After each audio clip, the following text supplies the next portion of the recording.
Hey there, and welcome back. Take a deep breath and let the day fall away from you, because tonight's story is the entire arc of a life, every part of one, from beginning to end. And if you have ever wanted to know one of the most famous figures of the modern age as the person he actually was, rather than the legend his century has handed down to ours, you are in the right place. If you have ever stood in a museum gallery in front of his hat, or read the school chapter that begins with his birth on a Mediterranean island and ends with his exile on an Atlantic one, or sat through the long winter campaign in the second half of War and Peace, and felt that there must be more behind the moments than the textbook gave you, then let me take you back 2.5 centuries and walk you, year by year, through the entire life of a Corsican boy who could not speak French when he arrived at school in France at the age of 9, and who would, before he was 50, have remade the map of Europe and would die in a damp house on an island in the South Atlantic so remote that the British government had selected it for him precisely because no ship could reach it without going out of its way. Close your eyes and let your mind drift back to a hot August afternoon on a stone-floored island in the western Mediterranean, in the year of grace 1769, where a young woman of 19 is in labour in a first-floor room of a tall, narrow house on a steep street in a small port town, and where the second son she is about to deliver will, in time, become a name that needs no second word to identify it. Before we begin, a word about where you are listening from. The man whose life we are going to live tonight is, in the company of perhaps 2 or 3 others, the most famous figure of the last 3 centuries. The man whose name is one of the few that the English-speaking world recognizes without a surname. The man whose silhouette has been used to sell everything from cognac to crossword puzzles. The man whose Russian campaign was the central event of the longest novel in European literature. Almost everyone has met him. Almost everyone has met the silhouette. The person inside the silhouette is harder to find. Which means that wherever you are listening from tonight, an English village or a Toronto suburb, an Australian coastal town or a small flat in Paris, a few minutes' walk from his tomb, a farmhouse in Ohio or a hill town in Northern California, somewhere in Cape Town or Mumbai or Singapore where his name appears in a chapter on the 19th century that you may have read at 15 and not thought about since. You have almost certainly met him before in some form, and almost certainly without ever quite meeting the person behind the form. So if these long histories are something you would like to come back to, you are welcome to subscribe before the story begins, and then we can be here together for the next one too. The island he was born on was not yet French. Corsica, mountainous, granite-spined, sparsely populated, fiercely independent, conquered in name by every Mediterranean power for 2,000 years and never quite governed by any of them, had been a possession of the Republic of Genoa for over 4 centuries, governed badly and at a distance. By the middle of the 18th century, the Genoese government had finally lost the ability to suppress the chronic Corsican uprisings that had been a feature of the island for generations, and in May of 1768, in a treaty signed at Versailles, Genoa formally ceded Corsica to France in exchange for a sum of money and the recognition of certain old commercial privileges in the Ligurian ports. The cession was, from the Corsican side, a transfer without consent. The Corsican patriots, led by the formidable Pasquale Paoli, fought the French army on the island for the better part of a year, and were finally defeated at the Battle of Ponte Novo in May of 1769. Paoli went into exile in England. The island became, on paper, a French province. The transition was, in the harbour towns of the western coast, gradual and imperfect. Ajaccio in the summer of 1769 was officially French. It was in every practical respect language, custom, family habit, the architecture of its houses, the layout of its streets, the daily registers of its parish church, still Italian. The house on the Rue Malherbe in which the boy was born was a tall stone building of 4 floors, narrow-fronted, the rooms strung along a central staircase. It belonged to the Bonaparte family minor Corsican nobility of distant Tuscan extraction, in possession of a modest estate, a slight income, a real if unspectacular position in the affairs of Ajaccio. Its head was Carlo Maria Bonaparte, a young lawyer of 23, educated at Pisa, ambitious, gracefully unscrupulous in the way the local politics of the period required. His wife was Maria Letizia, born Ramolino in 1750, married at 14, already the mother of one surviving son when she was carried up the staircase of the house on the Rue Malherbe in the middle of the morning of the 15th of August 1769 to give birth to the second. The first son had been called Giuseppe, Joseph, in the French he would later adopt. The second was to be called Napoleone, after a Saint's Day uncle. The mother had been in church when her labour began. She had walked home from Mass at the cathedral, climbed the stairs of her house, and had given birth on a sofa in the upstairs salon before the midwife had finished arriving. The boy was healthy. He was the second of what would, in the years that followed, become 8 surviving children of the Bonaparte household. He had been born by the calendar of the small parish of Ajaccio on the feast of the Assumption. His baptism in the cathedral 2 days later recorded his name in Italian spelling and his nationality, in the official church register of an island still operating under its old customs, as Corsican. The household into which he was born had a rhythm. The Bonapartes were not rich. They were, by the standards of the European nobility into whose orbit Carlo had been busy attaching them, on the modest edge of respectability. They owned a vineyard a few miles outside town, a mulberry orchard from which silk was occasionally produced, a modest flock of sheep, a town house of 4 floors, and a country property that was hardly more than a stone cottage.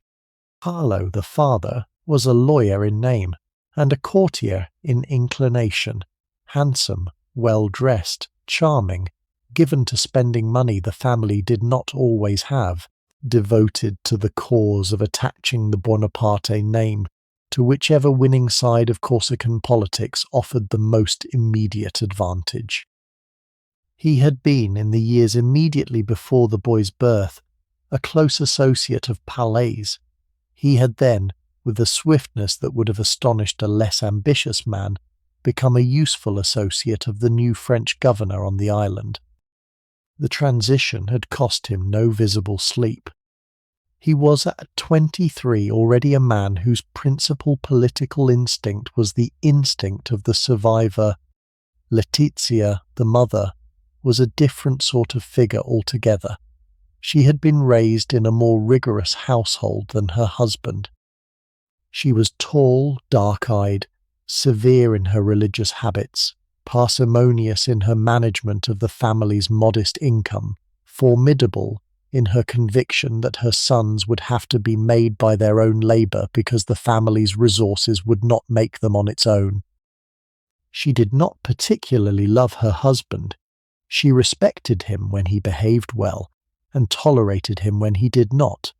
She did love her sons fiercely, watchfully, with an absence of public sentiment that her later French biographers would mistake for coldness, and her contemporaries on the island recognized as the conventional manner of a serious Mediterranean matriarch. She would, in the decades that followed, become the figure who held the family together through all of its ascents and through almost all of its falls. She had no formal education. She read with difficulty in Italian, and could not read French at all until late in her life. She had an intelligence of a different order, a hard-eyed, practical intelligence about money, about people, about what could and could not be made to last, and she gave the boy who became Napoleone the moral education he would carry, in some form, for the rest of his days. The household at the Rue Malherbe ran on the rhythms she had imposed on it. Mass at the cathedral at 6 in the morning, before the heat of the day rose off the granite of the harbour. The light breakfast taken at the kitchen table, with the children eating in order of seniority. The morning hours given to the household's correspondence, to the management of the family's properties, to the visits of the various Bonaparte and Ramolino relations who came and went through the open downstairs door. The midday meal of bread, olive oil, fish from the harbour, the local cheese, the figs from the back garden, the standard provincial Mediterranean table of the period, with no particular variation between weekdays and Sundays, except for the better wine on Sundays and the addition of the priest at the table. The long afternoon hours of the southern summer, when the shutters were closed against the heat and the household slept on tiled floors with the cool dimness of the rooms shaded by the closed wooden louvre. The evening hours of recovery, when the family came out into the rooftop loggia of the house to watch the sun set over the bay, and the boats come in from the fishing grounds off the western coast. The children were given their religious instruction in the evenings by their mother, who read to them from a small Bible in Italian translation that she had been given by her own mother at her marriage, and that would, when she finally died at Rome in 1836, be carried to her son's tomb at the Invalides by one of the family's surviving retainers. The house was warm in the southern way. It was full of voices. It was not a tender household by the conventions of the later French and English nurseries, but it was a household in which a child was constantly attended, constantly observed, constantly held to the standards of behaviour that the matriarch had decided he would have to meet.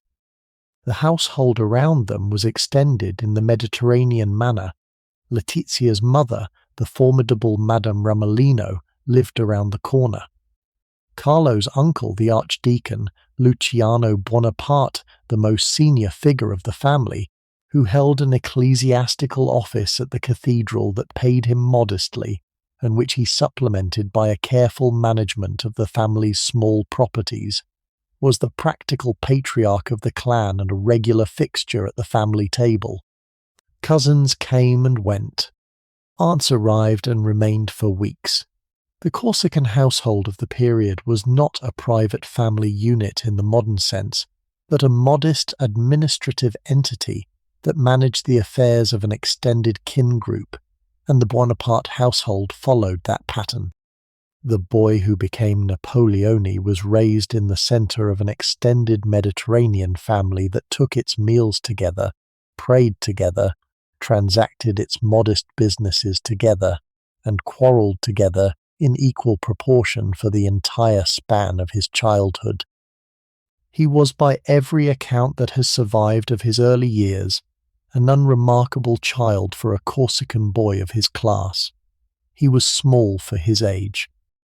He was thin. He had dark hair, dark eyes, a sallow complexion. He played roughly with his elder brother Giuseppe, on whom he tended to lose the games of imitation, soldiering that the two of them devoted their afternoons to, until Giuseppe, who was a peaceable boy, grew bored and went off to read. He was, in the household's experience of him, more difficult than his elder brother, sharper-tongued, quicker to anger, less inclined to give way in a quarrel. His mother smacked him more often than she smacked Giuseppe. He took the smacks without complaint and continued to do whatever he had been smacked for. He was independent in his temperament from a very early age. He preferred solitary occupations to group ones. He liked to climb the rocky hills above the town. He liked to sit on the cliffs at sunset and watch the boats come in from Genoa or Marseille. He liked, his elder brother would later recall, to draw and redraw soldiers in the margins of every piece of paper he could lay his hands on. He was in the description his mother gave of him to a French interviewer in his old age, neither a tender child nor a particularly affectionate one. He had been a serious child, she said. He had been a child who did not laugh easily, but who, when he did laugh, laughed harder than any of the others. The language of the household was Italian, in the particular Corsican dialect of the western coast. Carlo wrote his official letters in Italian, his more careful correspondence in the French he had partly mastered at Pisa. Letizia spoke only Italian. The servants spoke Corsican. The cathedral conducted its services in Latin with sermons in Italian. The boy who would, in due course, become Napoleon Bonaparte, and then Napoleon Bonaparte.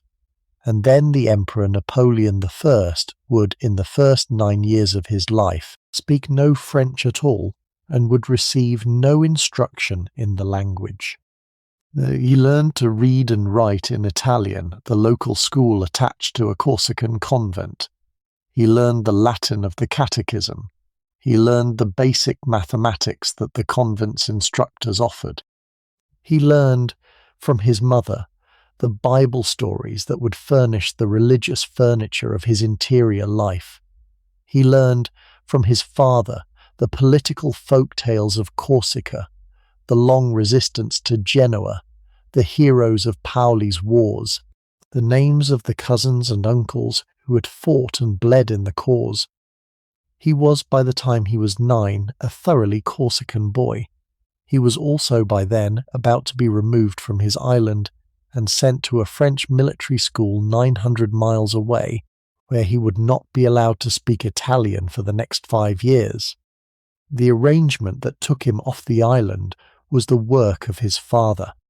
Carlo Bonaparte, in the years after the French annexation, had been busy attaching the family to the French administration in ways that produced minor advantages of various kinds. One of those advantages he had obtained for himself was a place on a delegation of Corsican notables sent to Versailles in 1777 to pay homage to King Louis XVI and to petition for various local privileges. While he was in Paris, Carlo had used his time to investigate the opportunities the French government provided for the education of the sons of impoverished noble families.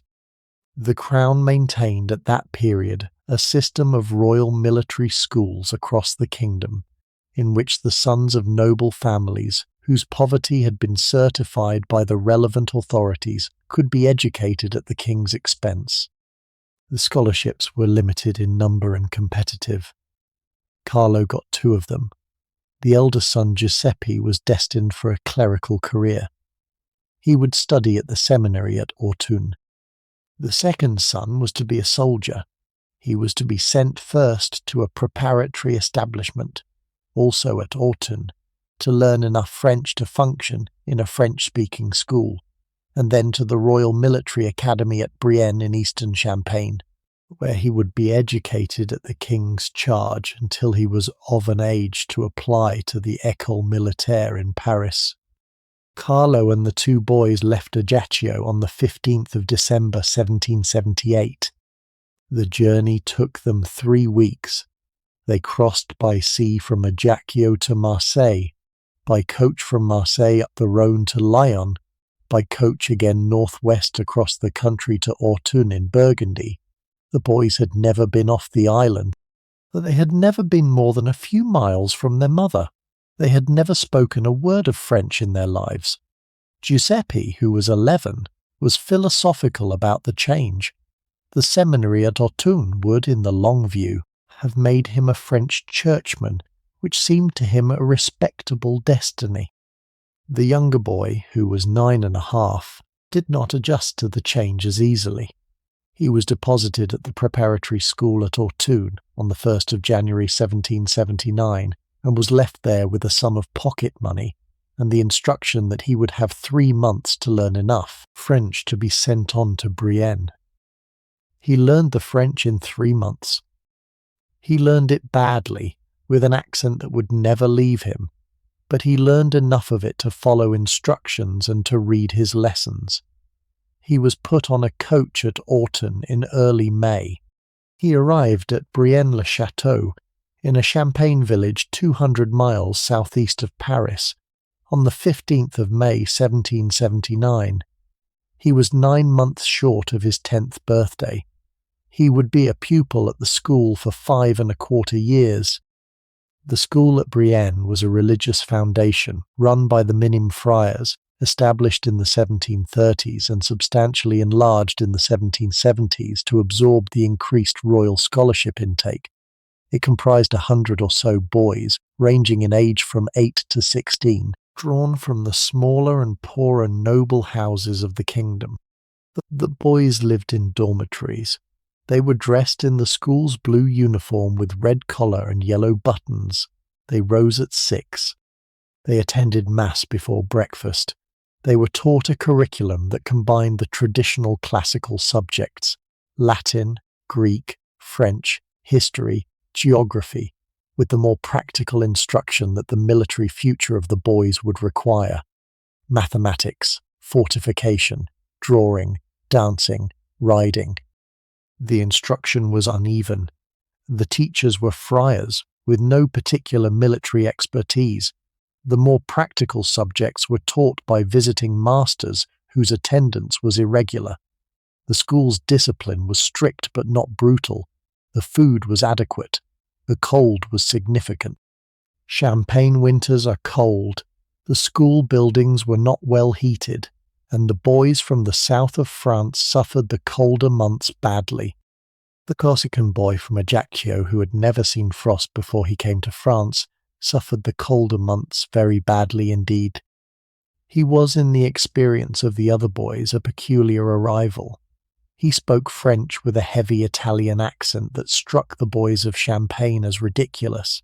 He pronounced his own name in an Italian way the French boys could not produce, Napoleone, which they shortened in the mockery of children to la paille au nez, the straw in the nose, by a deliberate phonetic mangling.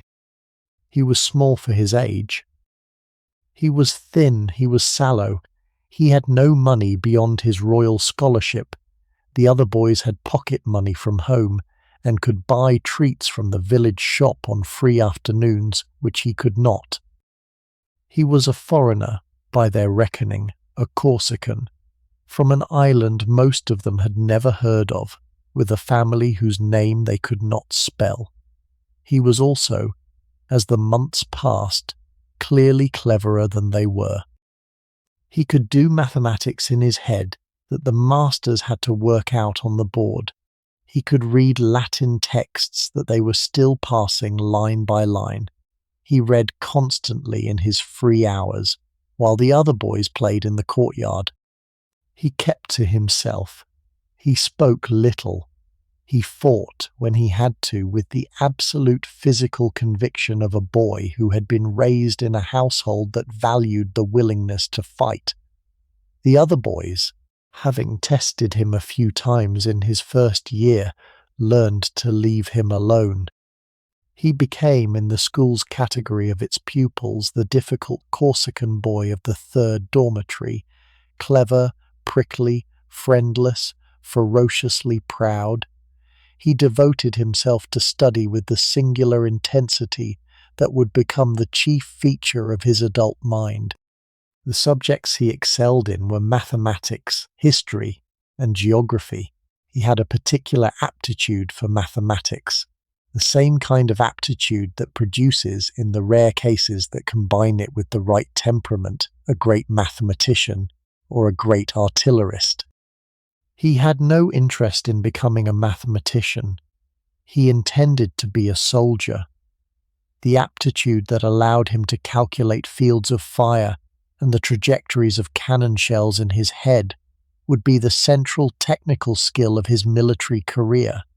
He was, in a proper sense, the most mathematically gifted general the French army produced in his century, and he was already, at 12 and 13 and 14, recognizable as such by the masters who taught him. The history he loved was the history of antiquity, the campaigns of Alexander, the wars of Caesar, the rise and fall of the Roman Republic. He read Plutarch in French translation. He read the campaigns of Hannibal. He read the histories of Frederick the Great. He read, in the school library, anything he could find on the subject of war, and he made copious notes in the leather-bound notebooks that the school provided and that have survived in the archives in numbers sufficient to reconstruct, in detail, the contents of his 15-year-old mind. The geography he loved was the geography of his island. He had not stopped, in the 5 years of the school, thinking of himself as a Corsican. He carried in his head a map of Ajaccio that he could draw from memory on demand. He wrote essays, in the French of his class assignments, on the history and customs of Corsica. He defended the Corsican cause against the French boys who mocked it in the disputations that the school occasionally permitted.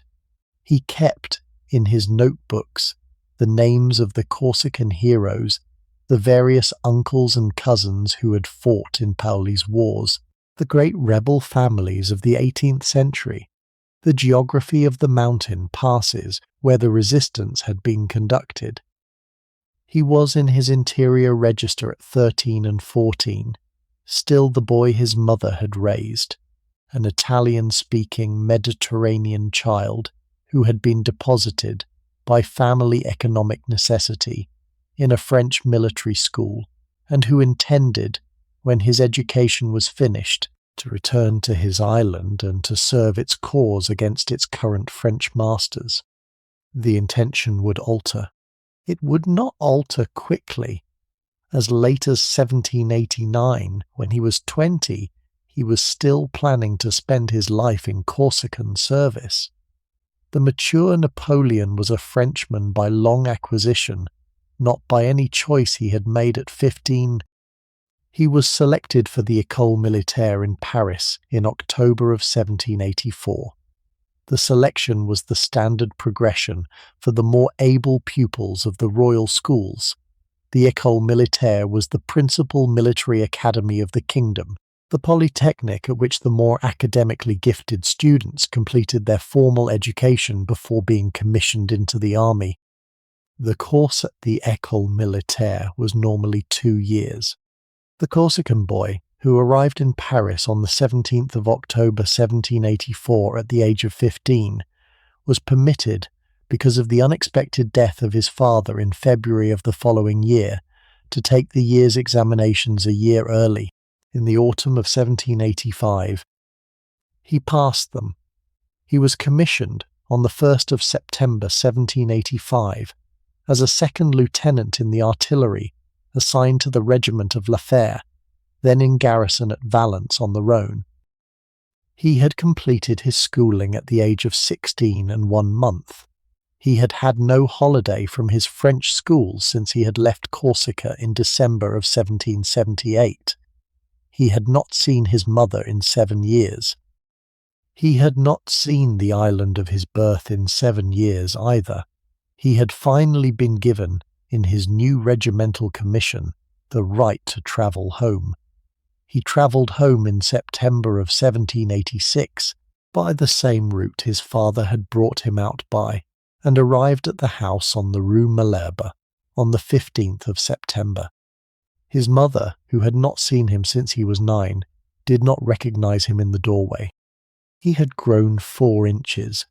He was wearing the blue and red uniform of an officer of the King's artillery. He had been gone for the better part of a decade. He was 17 years old. The next 4 years were the years in which the political setting of his life altered around him. He was posted in the regular rotations of garrison life to Valence and then to Auxonne in eastern Burgundy. He spent long stretches of leave back on Corsica, The army of the 18th century permitted its junior officers extended leave with a generosity that no modern army has ever attempted, and the young Bonaparte made full use of the privilege. He spent the year 1786–87 partly in Corsica. He spent the year 1787–88 partly in Corsica and partly on assignment in Paris, attempting to manage the family's small legal businesses. He was, in those years, more interested in the family's Corsican affairs than in his career as a French artillery officer. He read voraciously in the garrison libraries, the political philosophers of the Enlightenment, the histories of the ancient and modern republics, the recent literature of the French and American constitutional debates. He wrote, as ambitious young men of the period wrote, an essay for an Academy Prize on the question of what truths and feelings it is most necessary to instill in men to make them happy. The essay survives, and it is recognizably the work of a serious young Rousseauist. He drafted in his solitary garrison evenings the manuscript of a history of Corsica that he intended to dedicate to the Abbé Raynal, the great philosophe of the day. The manuscript was never finished. The political situation in France overtook it. The revolution arrived in his life, as it arrived in the life of every junior officer of his generation, gradually at first in the dispatches and the gazettes that reached his garrison through the spring of 1789, and then in a sudden rush after the fall of the Bastille in July. He welcomed it. He had been, throughout his garrison years, on the reformist side of the political arguments that the educated junior officers of the kingdom had been conducting among themselves. He had read the philosophers, he had absorbed their critiques of the existing order, and he saw, in the breaking of the old structures, the opportunity for the kind of advancement that the old structures had previously denied to officers of his social background.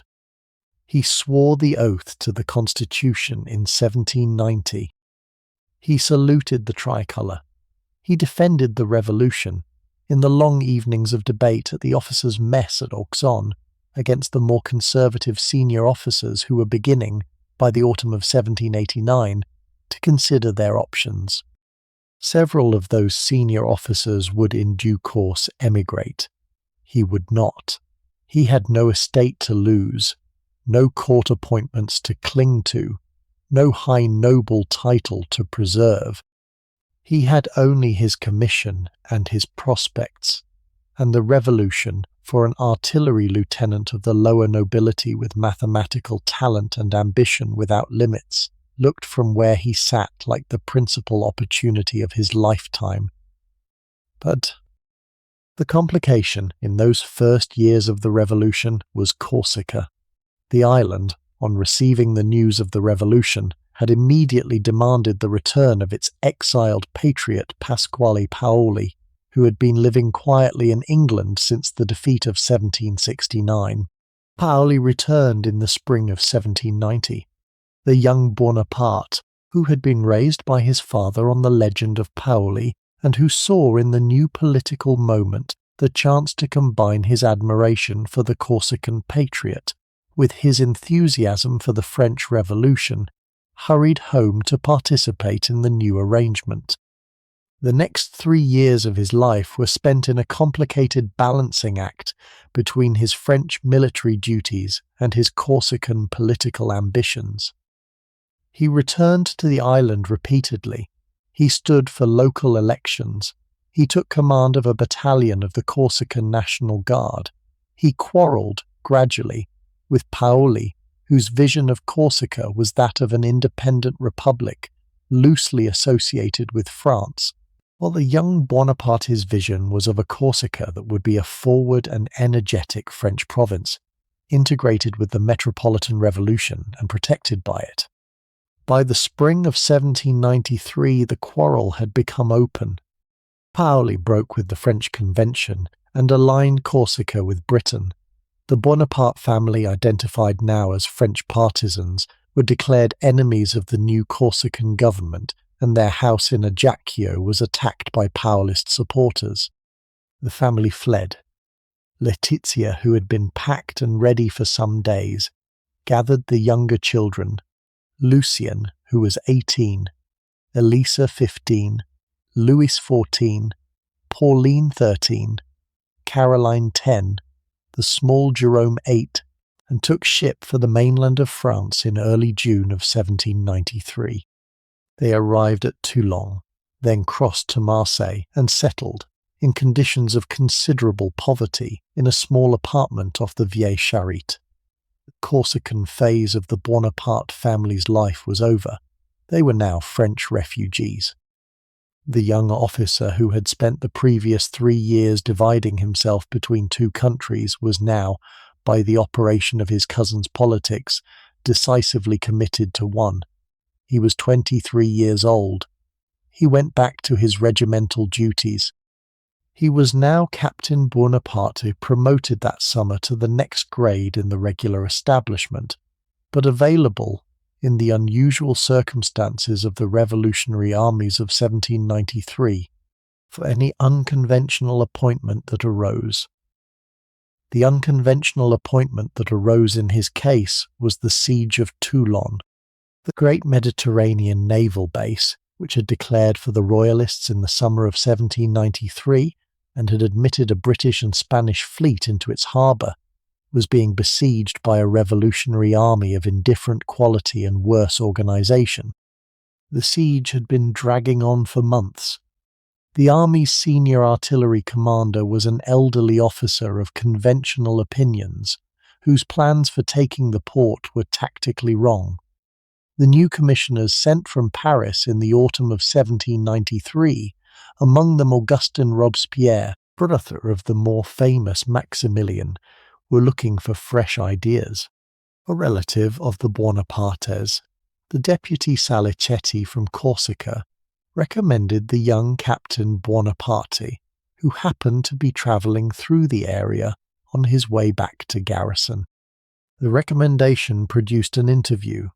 The interview produced a posting.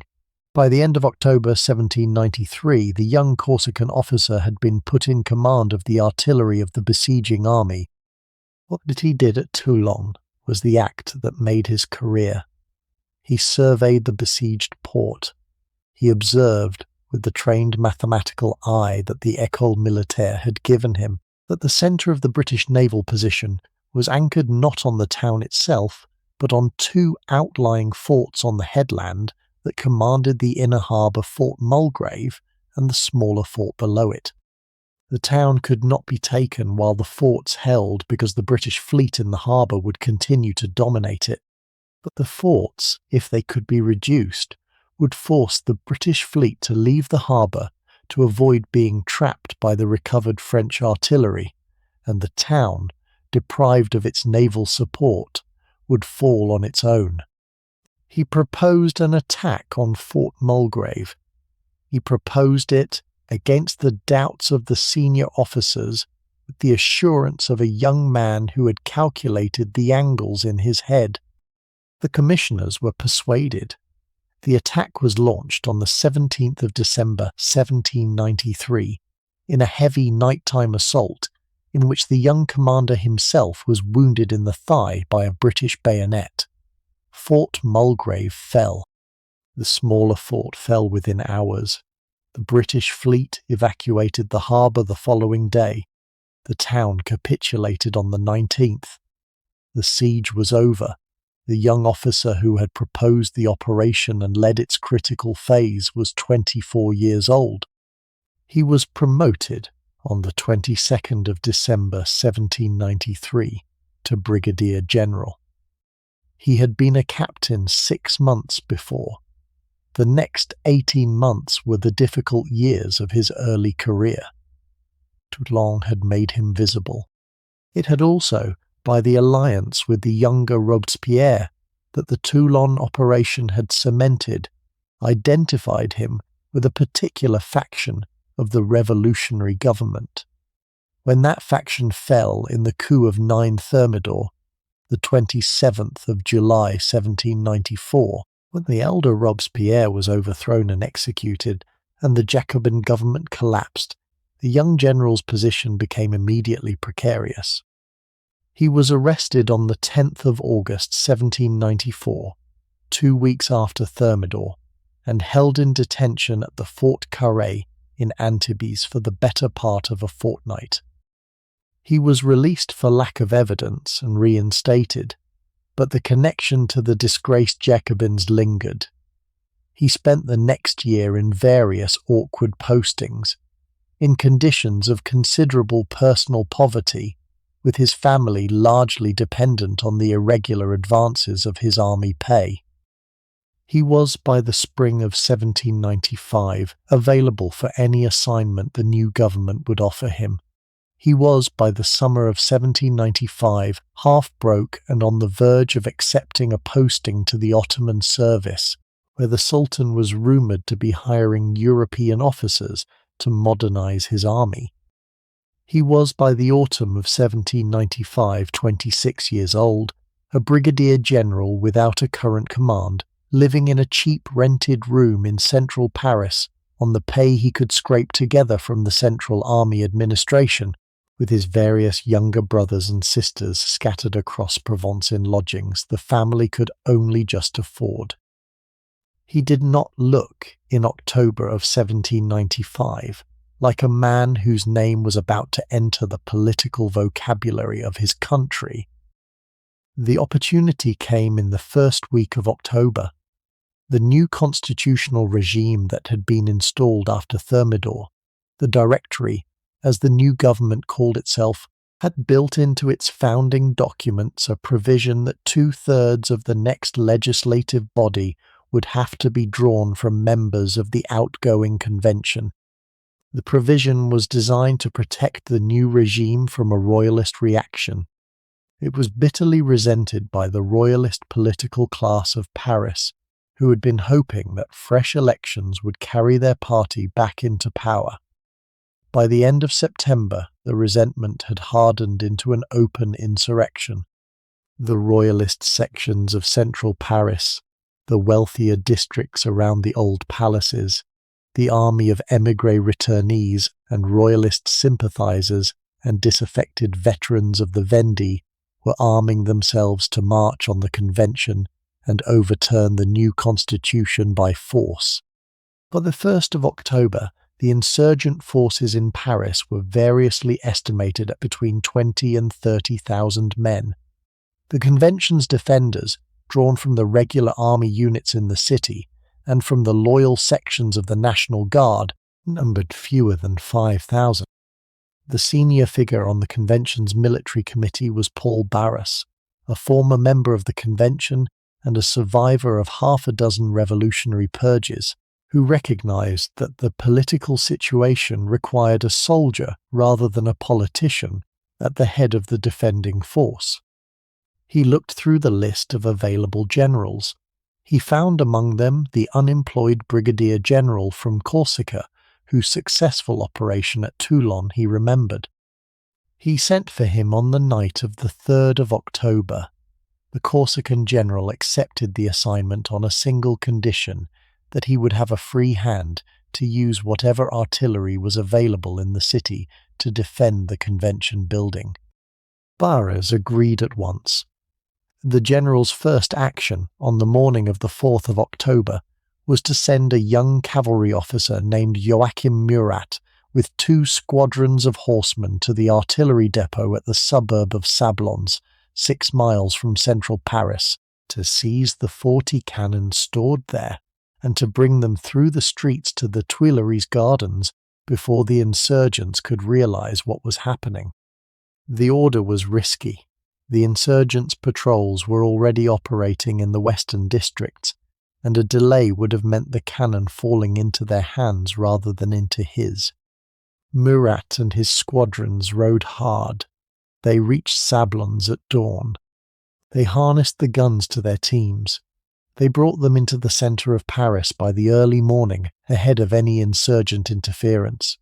By 8 o'clock the cannon were in position around the Tuileries, covering the principal streets that led to the building, the bridges across the Seine, the approaches from the royalist districts to the north and west. The insurgents began their march on the convention around noon on the 5th of October, the 13th of Vendemiaire in the revolutionary calendar. The defending cannon opened fire on them at point-blank range as they approached the building. The first volley scattered the leading columns. The second volley broke the assault entirely. The action was over within 2 hours. The insurgent leaders fled. The wounded and the dead lay in the streets around the Tuileries. The royalist insurrection had ended before it had ever properly begun. The phrase that has carried the day into the political vocabulary of every European language since, the whiff of grapeshot, in the famous formulation of Thomas Carlyle's History of the Revolution, was not used by anyone at the time. It belongs to the long retrospective in which the events of October 1795 became, in the later memory of the period, the moment at which the young Corsican general first became a political figure. He was promoted within days to commander of the Army of the Interior, the principal military post inside France itself. He was given a substantial salary and a substantial staff. He acquired, for the first time in his adult life, the disposable income that allowed him to live in the manner that the senior generals of the period were expected to live in. He took a house in the centre of Paris. He commissioned new uniforms. He hosted small political dinners for the figures of the new Directory regime, whose patron he had now become, and whose patron, in due course, he would have to remain. He was 26 years old. He had been, 3 months earlier, a half-broke, unemployed officer considering Ottoman service. He had become, almost overnight, one of the half-dozen most politically useful military men in France. It was in the social circle of the Directory in the autumn of 1795 that he met the woman who would become the central figure of his private life. Marie-Joseph Rose Tascher de la Pagerie, called Rose by her friends in the easy informal manner of the 18th century, had been born in 1763 on the French Caribbean island of Martinique to a minor planter family of impoverished colonial nobility. She had been brought to France at the age of 15 to be married to a young French aristocrat, Alexandre de Beauharnais, in a marriage that had been arranged by the families and had been, in its substance, conventionally unhappy. The Beauharnais' marriage had produced 2 children, Eugene, born in 1781, and Hortense, born in 1783. The husband had been a thoughtless rake of the period. The wife had been a charming social presence of the period. They had quarrelled their way through their 20s in the manner of their class. Alexandra had become a member of the National Assembly and had risen, during the Revolution, to substantial military rank in the Republican armies before falling victim to the terror. He had been arrested in early 1794 and executed on the 23rd of July 1794, days before the Thermidorian reaction would have saved him. Rose had been imprisoned at the same time, had narrowly escaped the same fate, and had been released after Thermidor as one of the more notable survivors of the political circles that had been broken by the terror. She was 32 in the autumn of 1795. She was tall, slender, with dark hair, a Creole complexion, and the particular slow grace of movement that the women of the Antilles brought into French society. She had bad teeth, which she concealed by an acquired habit of smiling with her mouth closed. She had a soft voice, with the slight rolling Caribbean accent that her French had retained from her colonial girlhood. She had 2 children, debts of considerable size, and the practical experience of a woman who had survived the terror and now had her own way to make in the new Directory society. She had become, in the months after her release, the close friend of Madame Tallien, the most influential salon hostess of the post-Thermidor period. And through Madame Tallien she had met Barras, who had become, briefly, in the manner of the Directory's tangled private arrangements, her protector and probably her lover. By the autumn of 1795, Barras had moved on. He had no particular use for Rose any longer. He recommended her with the easy, practical generosity of a man redistributing his connections to his new protégé, the young general from Corsica. The young general met her at a salon evening in late October. She did not, in the account she later gave of the meeting, take much notice of him at first. He was short 5'6", the conventional French average of the period, although it would later be exaggerated by English caricaturists into something altogether more diminutive. He was thin. He was sallow, with the indoor pallor of a man who had spent the previous year in barracks and offices rather than on campaign. He had bad table manners. His uniform was indifferently brushed. He spoke with a heavy southern accent that struck her as provincial. He was, in her experience of the men of Parisian society, an unremarkable specimen. He took the most violent and instantaneous interest in her that any of her contemporaries had ever observed in him toward anyone. He pursued her, in the weeks after the salon evening, with a single-minded intensity that astonished her circle. He wrote her letters of 3 and 4 pages in his rapid, difficult handwriting, full of declarations of love that the cooler observers of the period read with a certain embarrassment. He arrived at her small house in the Rue Chanterine at unsuitable hours. He talked of marriage almost from the moment he met her. He had, by the December of 1795, decided that she was the woman he intended to spend his life with. She did not, by the December of 1795, share his conviction. She thought him strange, intense, possibly unstable, certainly ridiculous. She also recognized with the practical eye of a woman in her position that he was probably going to be a substantial figure in the new regime, and that an alliance with him would secure her own position and the futures of her 2 children. She accepted his proposal in January of 1796. They were married on the 9th of March 1796 in a civil ceremony at the Rue d'Antin, with Barras and a few witnesses present. The young general gave her, in his marriage gift, a gold medallion engraved with the words, "To Destiny."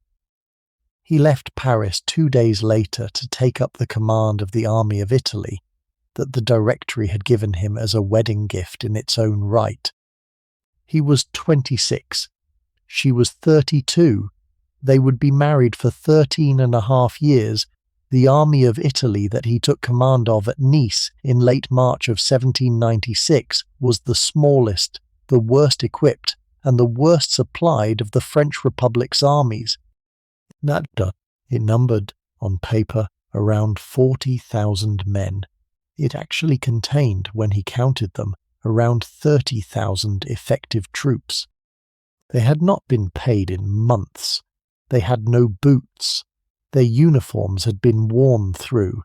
They had been living off the meagre forage of the Riviera coast through the winter, and they were, by the assessment of the regimental surgeons, near the point at which an army ceased to be a military force and became a collection of armed beggars. The senior generals who had been commanding the army before his arrival, Scherer principally, were veteran officers who regarded the young Corsican appointee with the indignation that long-service generals always regard the appointment of obvious court favourites. They did not regard him for long. He addressed the army in a proclamation that has been quoted, in some form, in every history of his campaigns since. "Soldiers," he told them, "you are naked and ill-fed. The government owes you much and can give you nothing. I am going to lead you into the most fertile plain in the world. Rich provinces, prosperous towns will be in your power." The proclamation was rhetoric of a high order. It was also, in the strict sense, an accurate prediction of what he intended to do. The First Italian Campaign was the act that founded his reputation in the country at large. Over the 18 months that ran between April of 1796 and the autumn of 1797, the army of Italy under his command moved through the Piedmont, the Lombardy, the Veneto, and the Papal States in a series of operations whose tactical sophistication had not been seen on the Italian peninsula since the campaigns of Caesar. He defeated in succession the Piedmontese army at Montenotte and Mondovi in the first 3 weeks of April, the Austrian armies under Beaulieu at the bridge of Lodi on the 10th of May, the Austrian armies under Wurmser at Castiglione and at Bassano in August, the Austrian armies under Alvinci at the famous bridge of Arcole in November and again at Rivoli in January of 1797. He took Milan. He took Mantua after a siege of 6 months. He marched in the spring of 1797 across the Alpine foothills toward Vienna itself and forced the Austrian government, by the end of April, to sue for peace. The Treaty of Campo Formio, signed in October of 1797, ceded the Austrian Netherlands and the Lombard provinces to France, dissolved the ancient Republic of Venice in a transaction that the political moralists of subsequent centuries have found difficult to forgive him for, and confirmed the young general as the principal military figure of the French Republic. The army that had begun the campaign as a starved and ragged collection of provincial conscripts had become, by the autumn of 1796, the most rapidly moving infantry force in Europe. He had taught it to march. He had taught it to march at a pace the Austrian and Piedmontese commanders had not been able to match. He had taught it to march before breakfast, to march through the heat of the day with brief halts only for water, to march by moonlight when the moon was high enough, to cover distances of 20 and 25 miles between dawn and sunset, on roads that the 18th century military theory had considered impassable for organized infantry. The marching speed was the chief tactical surprise he sprung on his opponents through the long summer of 1796. He arrived at his battlefields a day or two earlier than the Austrian staff had calculated he could. He arrived with troops who had just covered 50 miles in 2 days and who were nevertheless still fit to fight at the end of the march. The combination of swift movement with the trained artillery doctrine he had brought from his garrison years was the formula that broke the Austrian armies in northern Italy in 9 consecutive operations through the spring and summer of 1796. The action at the bridge of Lodi on the 10th of May was the one that fixed his reputation in the imagination of the army. The Austrian rearguard had taken up a position on the eastern bank of the Adda River, with the bridge at Lodi covered by a battery of artillery and by the disciplined fire of an Austrian grenadier regiment. The young general had assessed the position. He had concluded that the bridge could be carried by direct assault if a sufficiently determined column of infantry could be brought across it under fire before the Austrian gunners could reload and break the assault. He had then done what very few generals of his rank in any army had ever done. He had walked, on foot, with the leading column of grenadiers, into the fire on the bridge itself, under the direct line of the Austrian cannon, with the bullets striking the stone parapet beside him, and the cannon balls passing overhead, and had brought the leading company across the bridge in a charge that broke the Austrian defence. The bridge was taken, the Austrian rearguard was routed. The action cost the French 600 casualties. It also produced, in the army's reckoning of its commander, the recognition that the young general from Corsica was the kind of commander who would do, himself, what he ordered other men to do. He acquired, in the days after Lodi, the nickname that would carry him through the campaigns of the next 2 decades, the Little Corporal, in the affectionate diminutive that the grenadiers used to acknowledge that their commander had stood in the line with them. The nickname was not entirely accurate. He was an officer, not a corporal. He had also, after Lodi, been seen by the men under his command as one of them. The action at the bridge of Arcole in November was the one that became, in the long historical memory, the iconic image of the campaign. The Austrian army under Alvinci had taken up a position on the eastern side of the Adige River in the marshy country south of Verona, with a single causeway bridge at the village of Arcole providing the only practical crossing point. The French army had been attempting to force the bridge for 3 days. 3 successive assaults had been broken by Austrian fire. The young general arrived at the head of the column on the 15th of November with the regimental colours in his own hand, walked onto the bridge under fire, and brought the regiment across in a charge that broke the Austrian defence by the simple application of his own person at the head of the assault. The painting that Antoine Jean Gros made of the moment a year later, the young commander on the bridge with the regimental colours flying, the smoke of the Austrian volley behind him, the river running below, became the founding image of the Napoleonic legend. The legend was, in the literal historical detail, only partly accurate. The actual moment had been less stylized than the painting represented. The essence of the painting was not, however, inaccurate. He had stood on the bridge. He had carried the colours. The army had followed him across. The Battle of Rivoli, fought in the high country northwest of Verona on the 14th of January 1797, was the engagement that completed the destruction of the Austrian field army in northern Italy. The position the Austrians had taken up, on a plateau commanded by snow-covered ridges, with their forces divided into 5 separate columns intended to converge on the French position from different directions, was, in its conception, the conventional 18th century manoeuvre against an inferior force. The young general had identified, in his reading of the Austrian dispositions, the central weakness of the plan. The converging columns could not communicate with each other through the mountain ridges, and could be defeated in detail if the French army moved with the swift coordination he had taught it. He defeated the Austrian columns one by one, in a battle that lasted from dawn until dusk, and that consumed in its 8 hours the last reserves of the Austrian field army. By nightfall, the Austrians were in retreat across the ridges toward the Tyrol.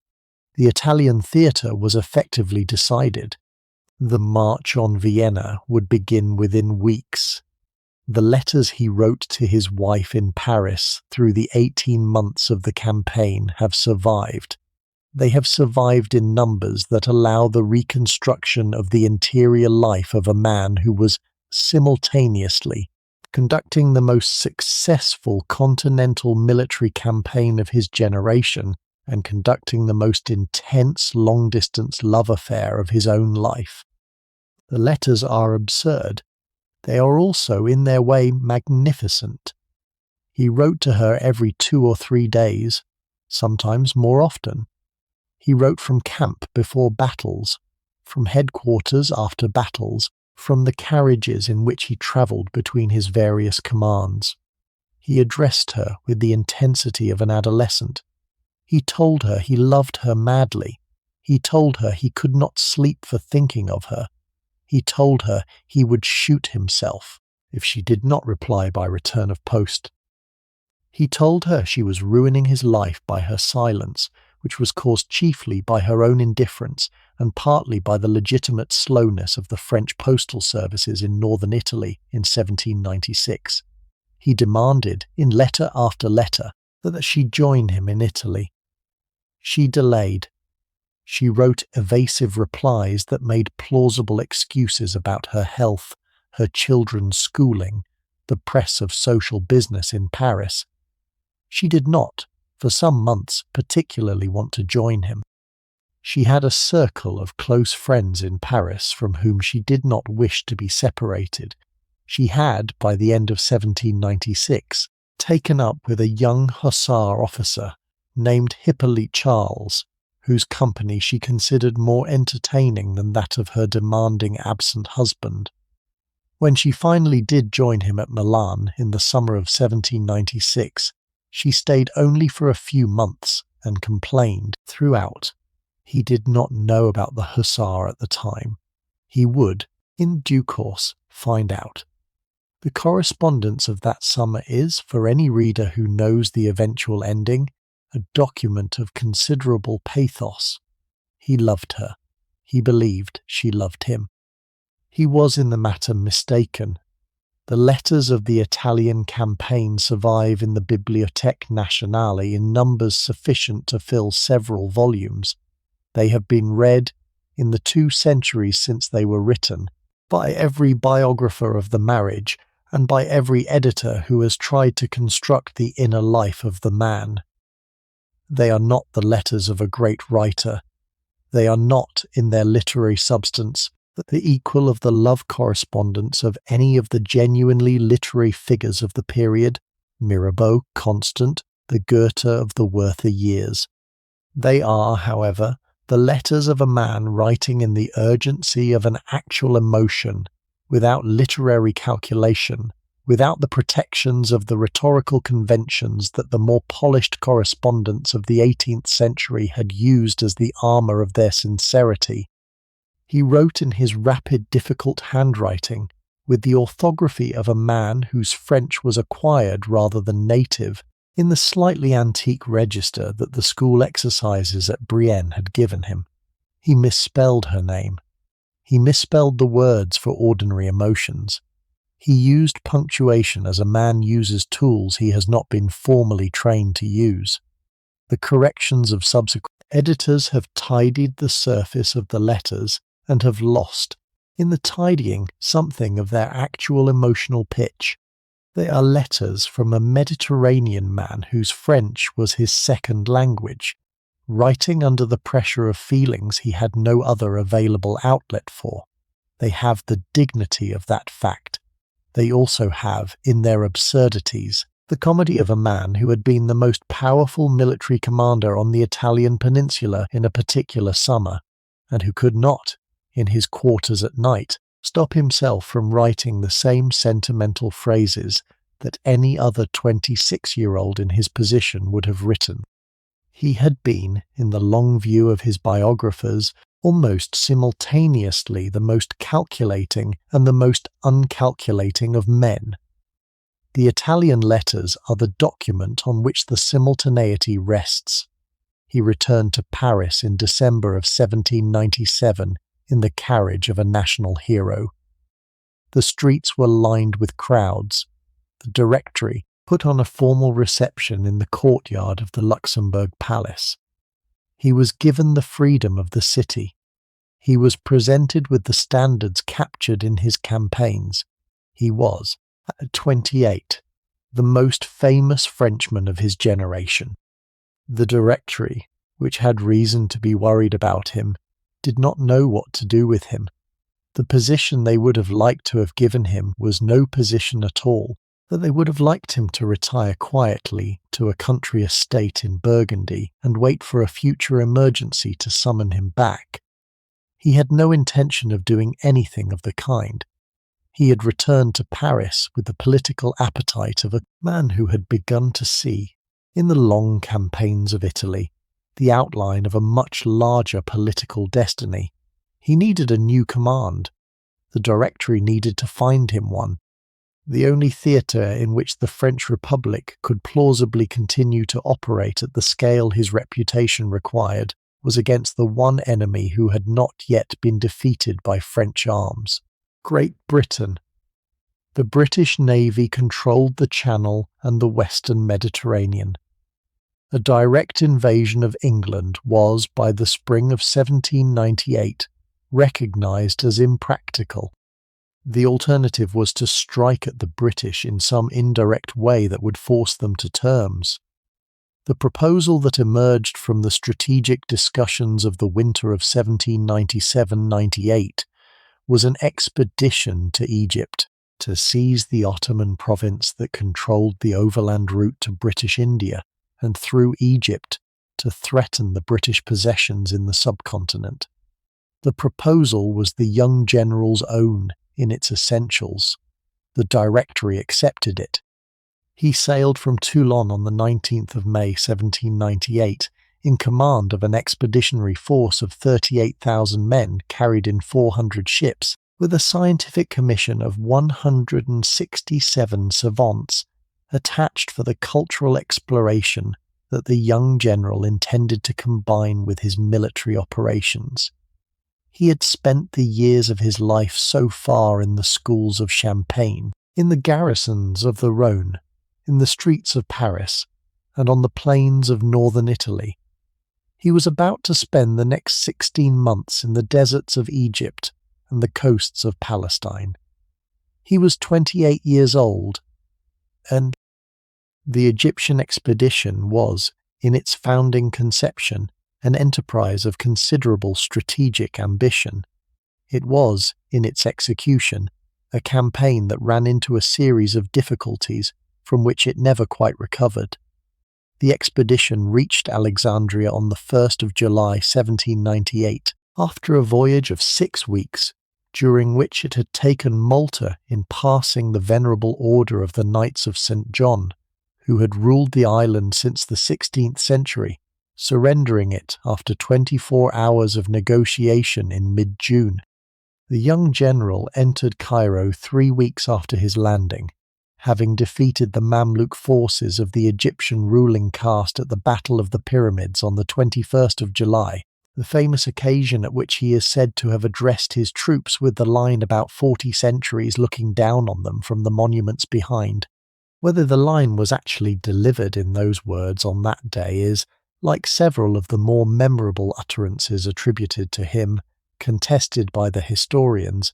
What is certain is that the army was drawn up in squares on the plain outside Cairo, that the Mamluk cavalry attacked them in the loose, magnificent style of the 18th century Egyptian military, and that the French squares stood and broke them with the precision of disciplined infantry meeting an opponent whose tactics had not changed substantially since the Crusades.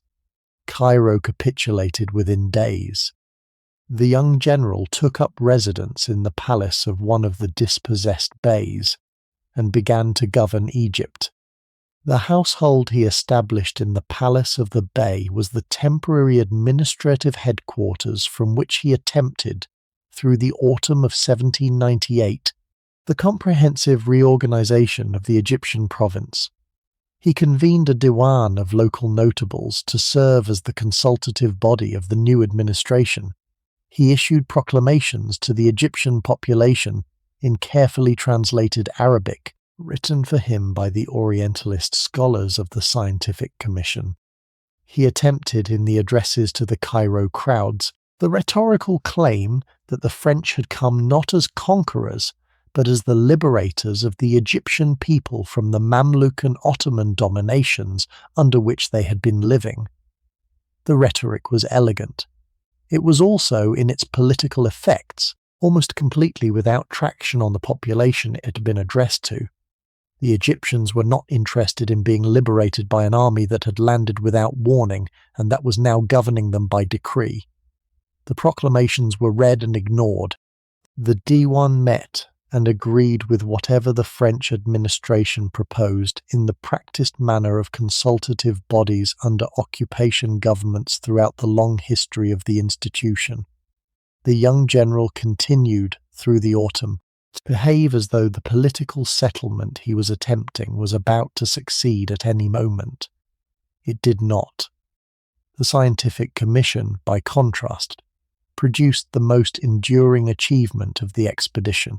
The 167 savants who had sailed from Toulon with the army included the principal scholars of the French Institute in every relevant field: the mathematician Monge, the chemist Berthollet, the naturalist Etienne Geoffroy Saint Hilaire, the engineer Conté, the orientalist Jobert, the artist Vivant Denon, whose drawings of the Egyptian monuments would, when they were published, alter the European understanding of the ancient civilizations of the Nile. The savants worked through the 18 months of the occupation, They surveyed the pyramids and the temples. They drew the inscriptions. They catalogued the flora and the fauna. They produced, in the years after the expedition's return to France, the great work that the imperial government would publish across the next 20 years, the Description de l'Egypte, in 23 folio volumes, with engravings of unprecedented quality, which became the founding document of modern Egyptology and which is regarded by historians of the discipline as the single most consequential work of cultural fieldwork of the 18th and 19th centuries. The young general had insisted on the commission. He had insisted on the integration of the scholars with the army. He had insisted on the protection of the savants during the periods when the army was operating against hostile forces. The military expedition would, in the long view, be remembered as the strategic failure it had become. The scientific expedition would be remembered as one of the founding achievements of European intellectual history. The combination was, in its conception, his own. He had been, throughout his career, more nearly a scholar with armies than a soldier with notebooks. The Egyptian expedition was the field on which the distinction had been most clearly demonstrated.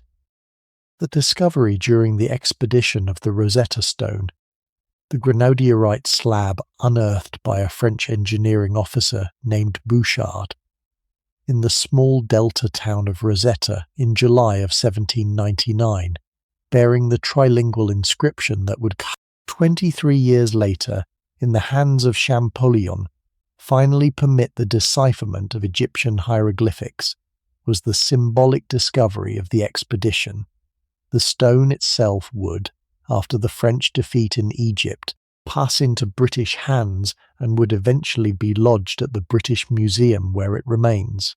The decipherment that Champollion eventually achieved would be made on the basis of copies of the inscription that the French scholars had taken before the stone was surrendered. The discovery, the copying, the eventual decipherment were the kind of long collaborative scholarly achievement that the Egyptian campaign had been designed to make possible. The young general was, in his exile 20 years later, still proud of the discovery. He returned to it in the dictation of his memoirs more often than he returned to the battles. The catastrophe of the campaign arrived 10 days later.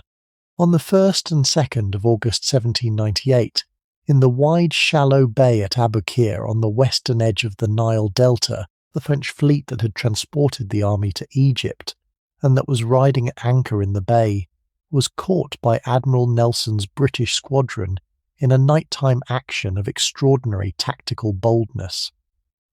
Nelson sailed his ships, in defiance of the prevailing naval doctrine of the period, into the shallow water between the French fleet and the shore, bringing the French ships under fire from both sides simultaneously and destroying them at close range.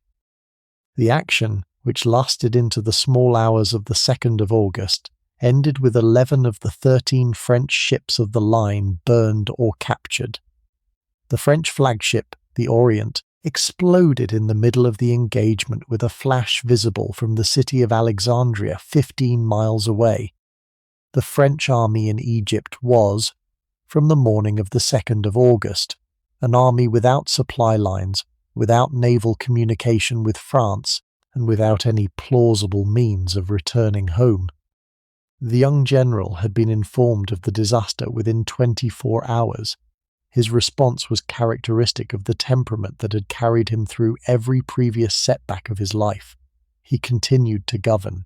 He continued to administer. He continued to plan. He moved his army into permanent quarters around Cairo.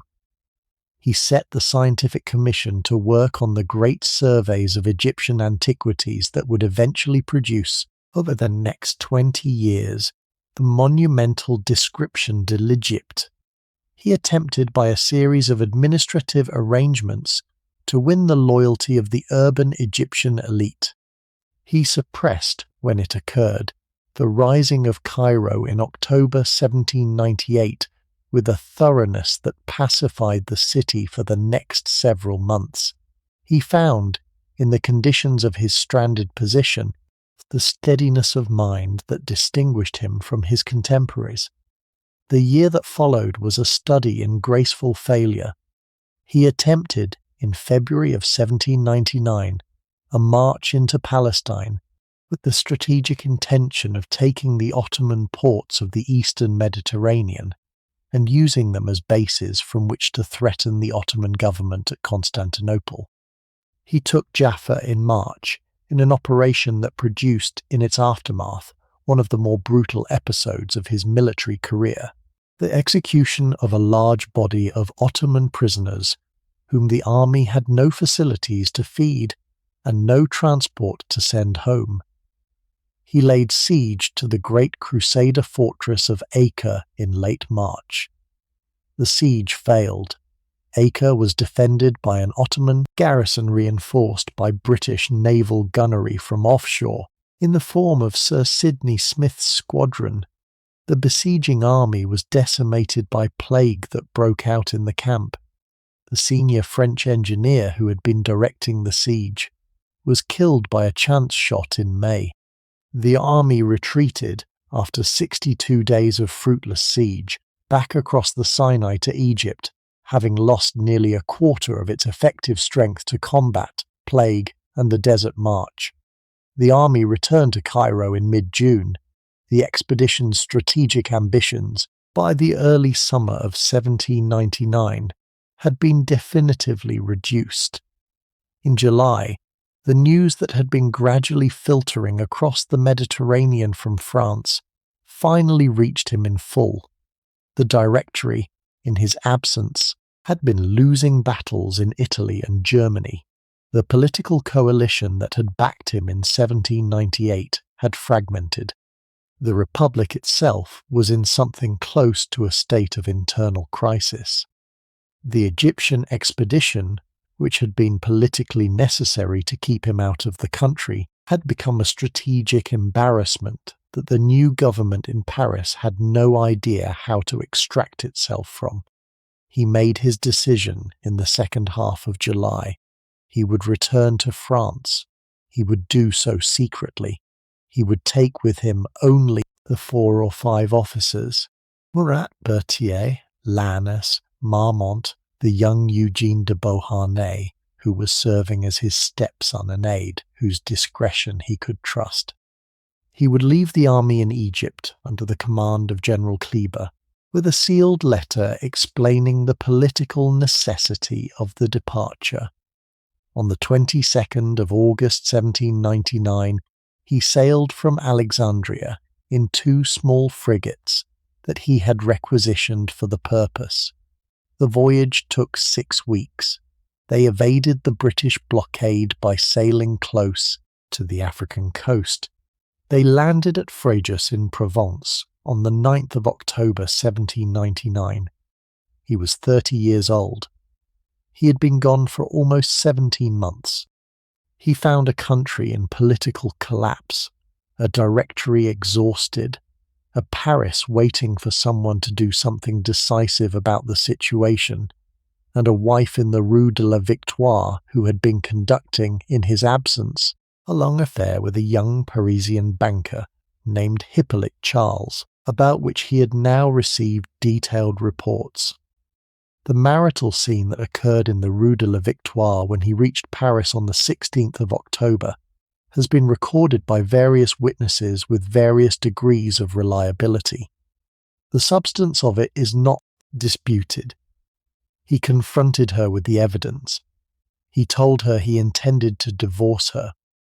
He locked himself in his study for the better part of 2 days while she, accompanied by her 2 children, Eugene and Hortense, whom he had carried with him in his career since 1796, and to whom he was attached with an absolute paternal seriousness, wept outside the door and begged him to reconsider. He did not, by the witness of his valet who was present throughout the episode, sleep at all during the 2 days.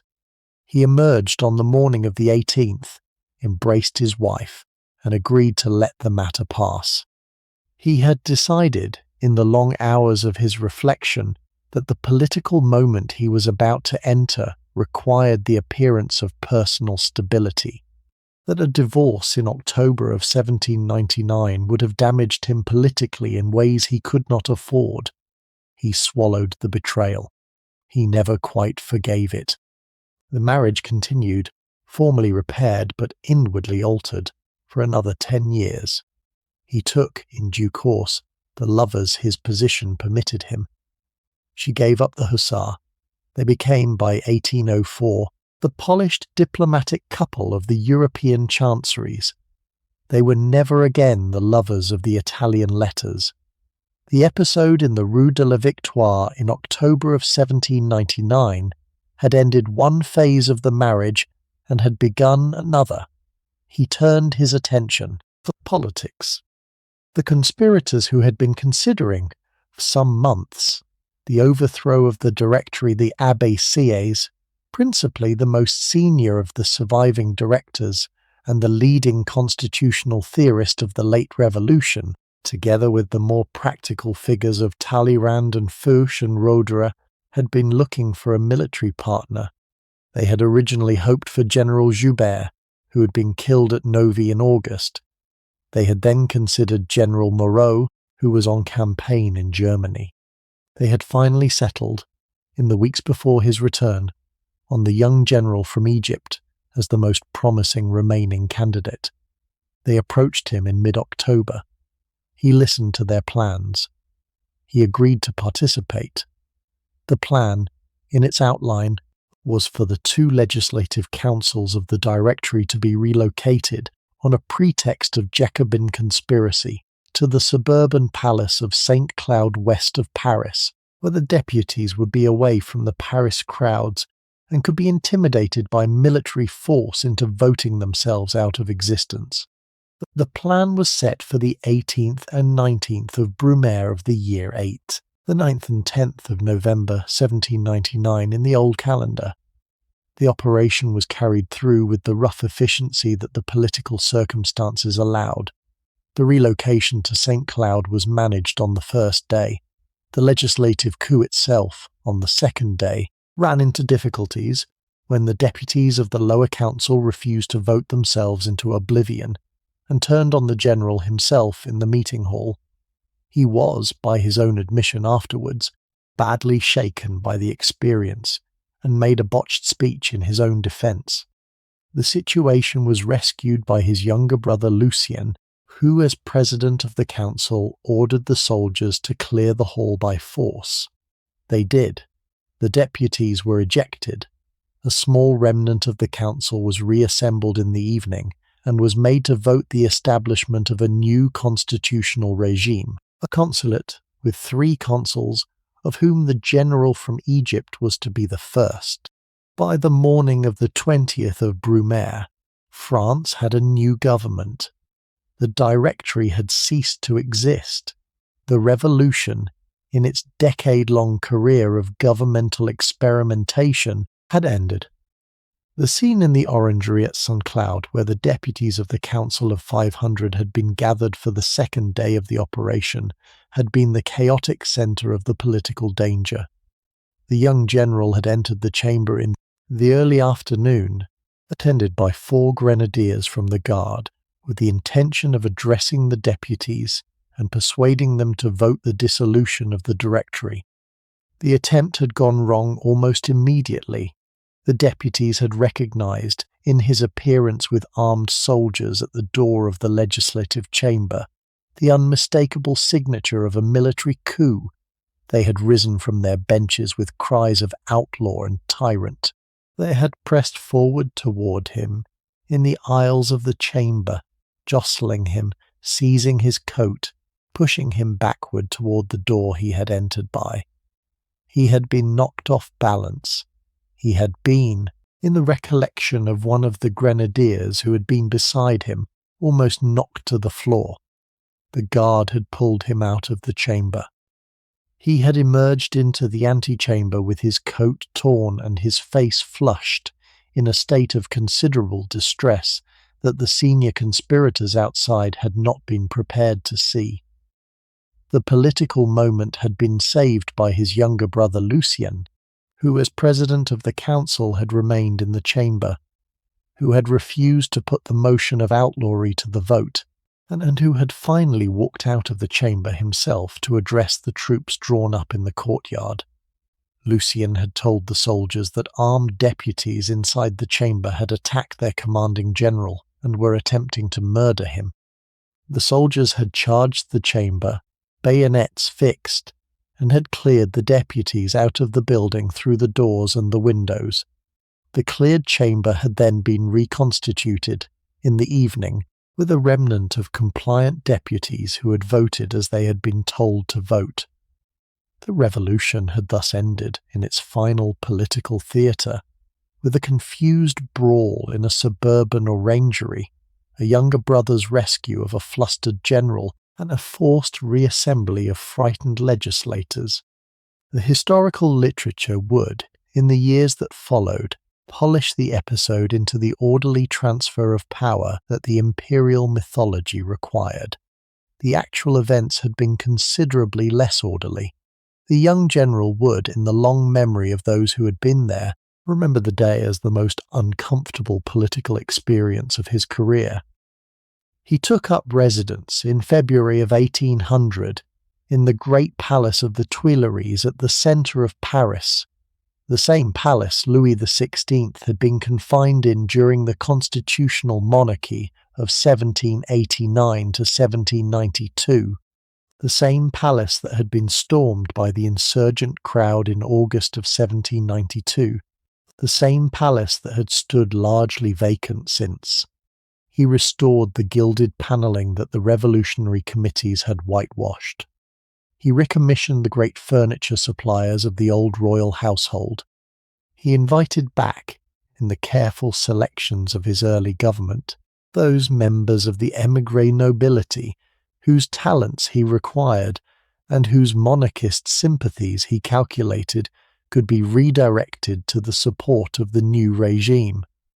He set about the administrative reconstruction of the country with the methodical thoroughness of a man who had spent his garrison years reading the constitutional debates of the Enlightenment, and who had now been given the opportunity to apply them.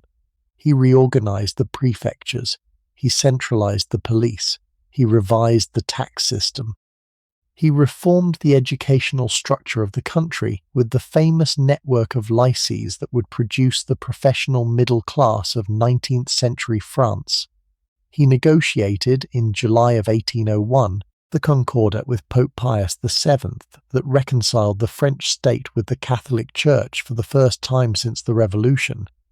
He concluded, in 1801 and 1802, the treaties of Luneville, with Austria and Amiens with Britain, that gave France its first sustained period of peace since the wars had begun in 1792. He was, by the spring of 1802, the most popular ruler France had had in a century. The national plebiscite of August 1802 made him consul for life. The plebiscite of November 1804 made him emperor. The greatest of the administrative achievements of the consulate was the Civil Code, the comprehensive recodification of French civil law that has carried his name in legal scholarship ever since.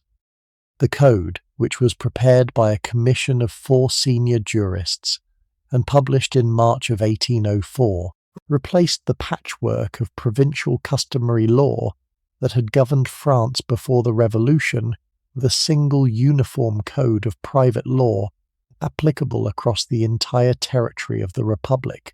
It was in conception and in execution the most important piece of European legislation of the 19th century. It would be adopted, with local variations, by every French satellite state of the Napoleonic period. It would survive, in France itself, every subsequent change of regime down to the present day. It would furnish the model for the civil codes of most of continental Europe and a substantial part of Latin America. He took an active personal interest in its drafting. He attended 55 of the 84 sessions of the Council of State at which the code was debated. He intervened in the debates on the questions that interested him, the legal position of married women, on which he was severely conservative, the law of property, on which he was thoughtfully progressive, the procedural rules of the new tribunals, which he insisted should be simple enough that any literate citizen could follow a case in his own court. The code, in its drafting, was the work of the jurists. The code, in its substance, bore the unmistakable impress of his own mind. It was the most enduring of his works, more enduring even than his victories. The victories would, in time, be undone. The code remains. The other enduring construction of the years of the consulate was the body of men he had been raising, since the campaigns of Italy and Egypt, into the senior command of the army. The marshals of the empire, the formal establishment of 18 senior officers created by decree in May of 1804, had been in their origins the regimental commanders and divisional officers who had followed him through the early campaigns and who had been promoted, by demonstrated competence under his eye, into the senior staff he would conduct the long European war with. They were men of considerable variety. Murat, the innkeeper's son from Cahors, who would marry his sister Caroline and become the most dashing cavalry commander of the period, and eventually the King of Naples. Berthier, the meticulous staff officer with the engineer's eye for detail, who would serve as his chief of staff for the entire duration of the empire, and whose patient organizational labor had made possible the rapid movements that had carried the army through the campaigns of Central Europe. Nay, the cooper's son from Saint Louis, the bravest of the brave, by the description his own commander gave him, who would command the rear guard of the retreat from Moscow, and who would lead the final charge of the Imperial Guard at Waterloo. Davout, the precise austere disciplinarian from Burgundy who had been one of his classmates at Brienne, and whose corps would never lose a battle in any campaign of the empire. Soult, Massena, Lannes, Augereau, Bessières, Mortier, MacDonald. The names ran on through the establishment list, in the long array of provincial junior officers who had been carried by their commander's career into the senior aristocracy of imperial France. He had given them titles, he had given them estates, he had given them, in the carefully calibrated grants that the imperial honours system distributed, the financial security that their wives and children would carry into the next generation. He had also given them, in the long view of his career, the loyalty that comes from the recognition by subordinates that they have been advanced by a commander who has seen what they were capable of and who has trusted them with what they could do. The marshals were, in the operational substance of the empire, his most considerable working instrument. The civil code organized the country. The marshals fought its wars. The combination was the empire as it actually functioned in the years of its full extent. The coronation took place in the Cathedral of Notre Dame on the 2nd of December 1804. It was the most elaborate ceremonial event the country had witnessed since the coronation of Louis XVI at Reims 29 years earlier. It had been planned in its choreography by the new master of ceremonies, the Comte de Ségur, with the assistance of David the painter, who would record it in the famous canvas that hangs in the Louvre. Pope Pius VII had been summoned from Rome and had been kept waiting in Paris for several weeks while the final details were arranged.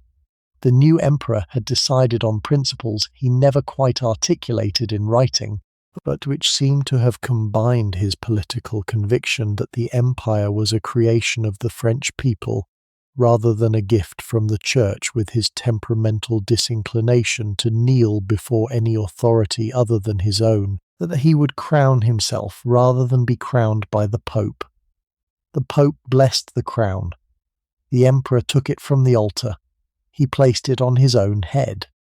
He then took the smaller crown that had been prepared for the empress and placed it on the head of Josephine, who knelt before him at the steps of the altar, in a moment that David's painting has fixed in the European imagination for 2 centuries since. The ceremony lasted 4 hours.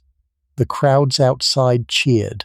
The emperor and the empress drove back to the Tuileries in a gilded carriage drawn by 8 horses, in the kind of procession that the Bourbon monarchs had never quite managed in the older arrangement. The new empire had begun. The new emperor, who had been an unemployed brigadier general 9 years earlier, was 35. His mother Letizia, who had been brought from Rome for the ceremony, was painted into David's canvas in the place of honour above the great central panel, although she had, in the actual event, refused to attend the coronation on the grounds that she disapproved of the quarrels among her sons that had preceded it. The painter, who had been instructed by the emperor to record the ceremony as the emperor wished it to be remembered, had simply painted her in. The painted Letizia presides over the painted ceremony from her painted balcony. The actual Letizia had remained at Rome through the entire day, in dignified absence.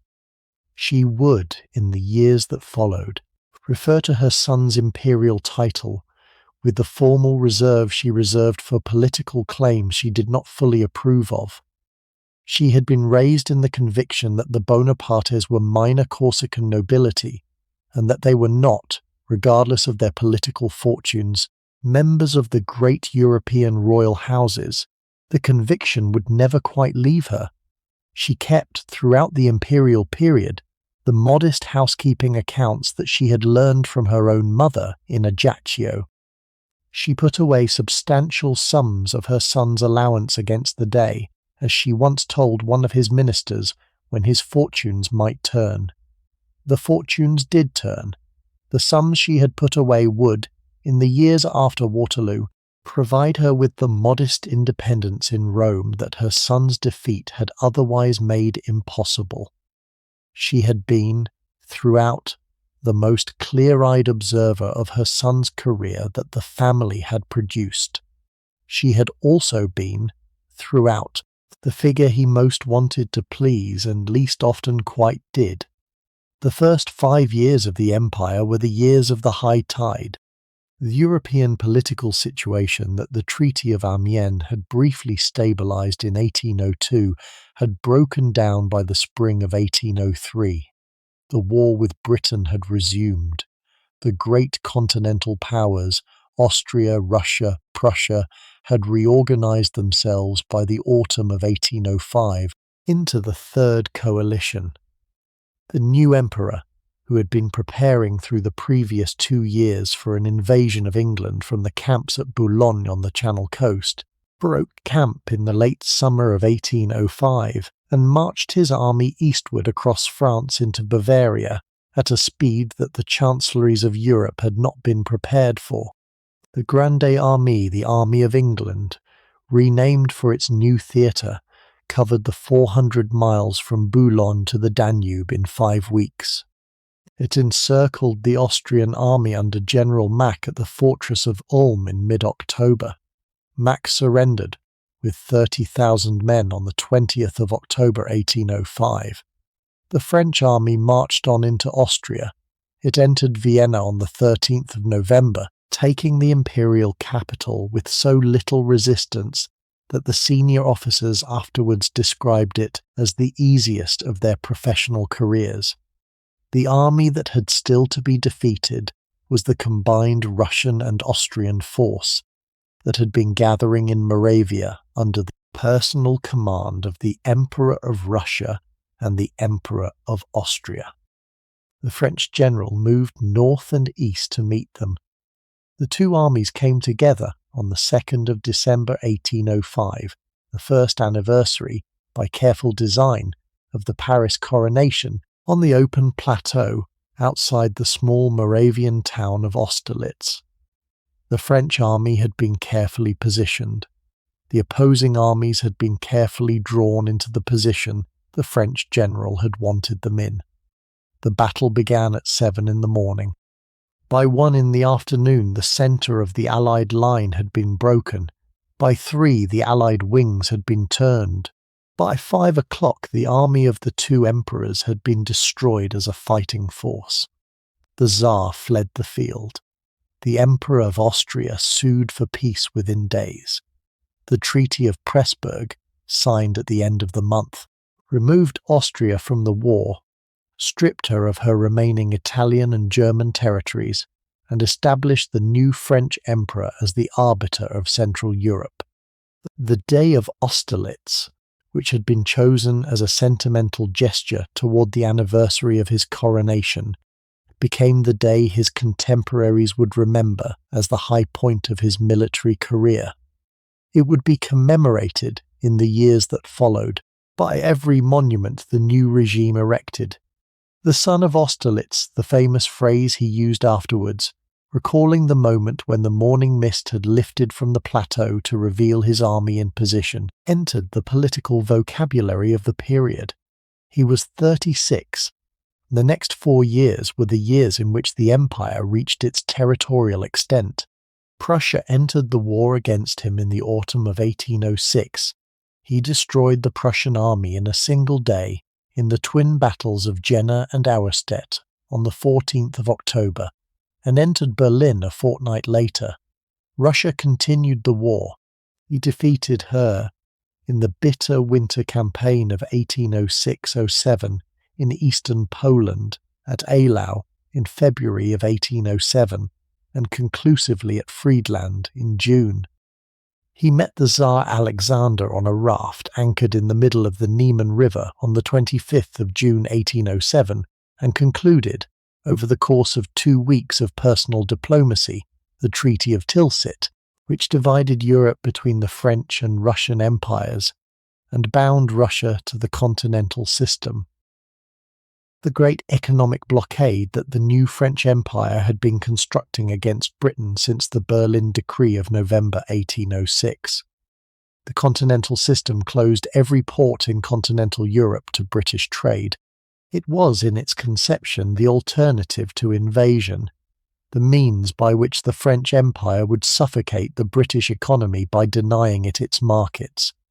It was, in its execution, the source of every difficulty that would, in the years that followed, accumulate around the imperial throne. He fought one more campaign against a re-armed Austria in the spring and summer of 1809, the campaign that ran from Eckmühl and Ratisbon in April through Aspen-Essling in May to the great Battle of Wagram on the 5th and 6th of July. Wagram was the largest battle that had been fought in Europe up to that date. The French army of 170,000 men met the Austrian army of 150,000 on the plain north of Vienna. The battle lasted 2 days. The French won, but at a cost: 34,000 French casualties against 40,000 Austrian. That began for the first time to suggest, even to the most loyal of his marshals, that the unbroken sequence of cheap victories had ended. The Austrians sued for peace within weeks. The Treaty of Schönbrunn, signed in October 1809, reduced Austria still further, but the campaign had been more difficult than the previous ones. The army had been bled more deeply.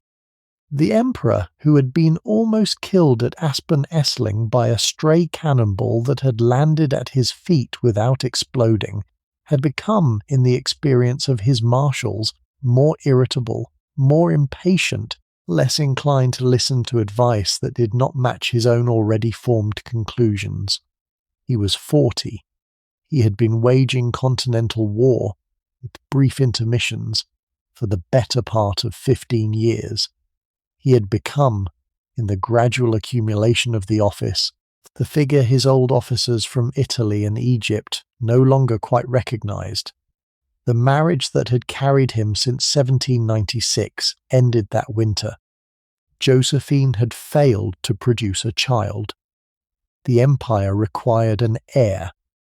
The emperor had decided, during the campaigns of 1808 and 1809, that the dynastic future of the regime depended on his contracting a second marriage with a princess of one of the great continental houses, to give his eventual son the lineage that would secure the throne after his own death.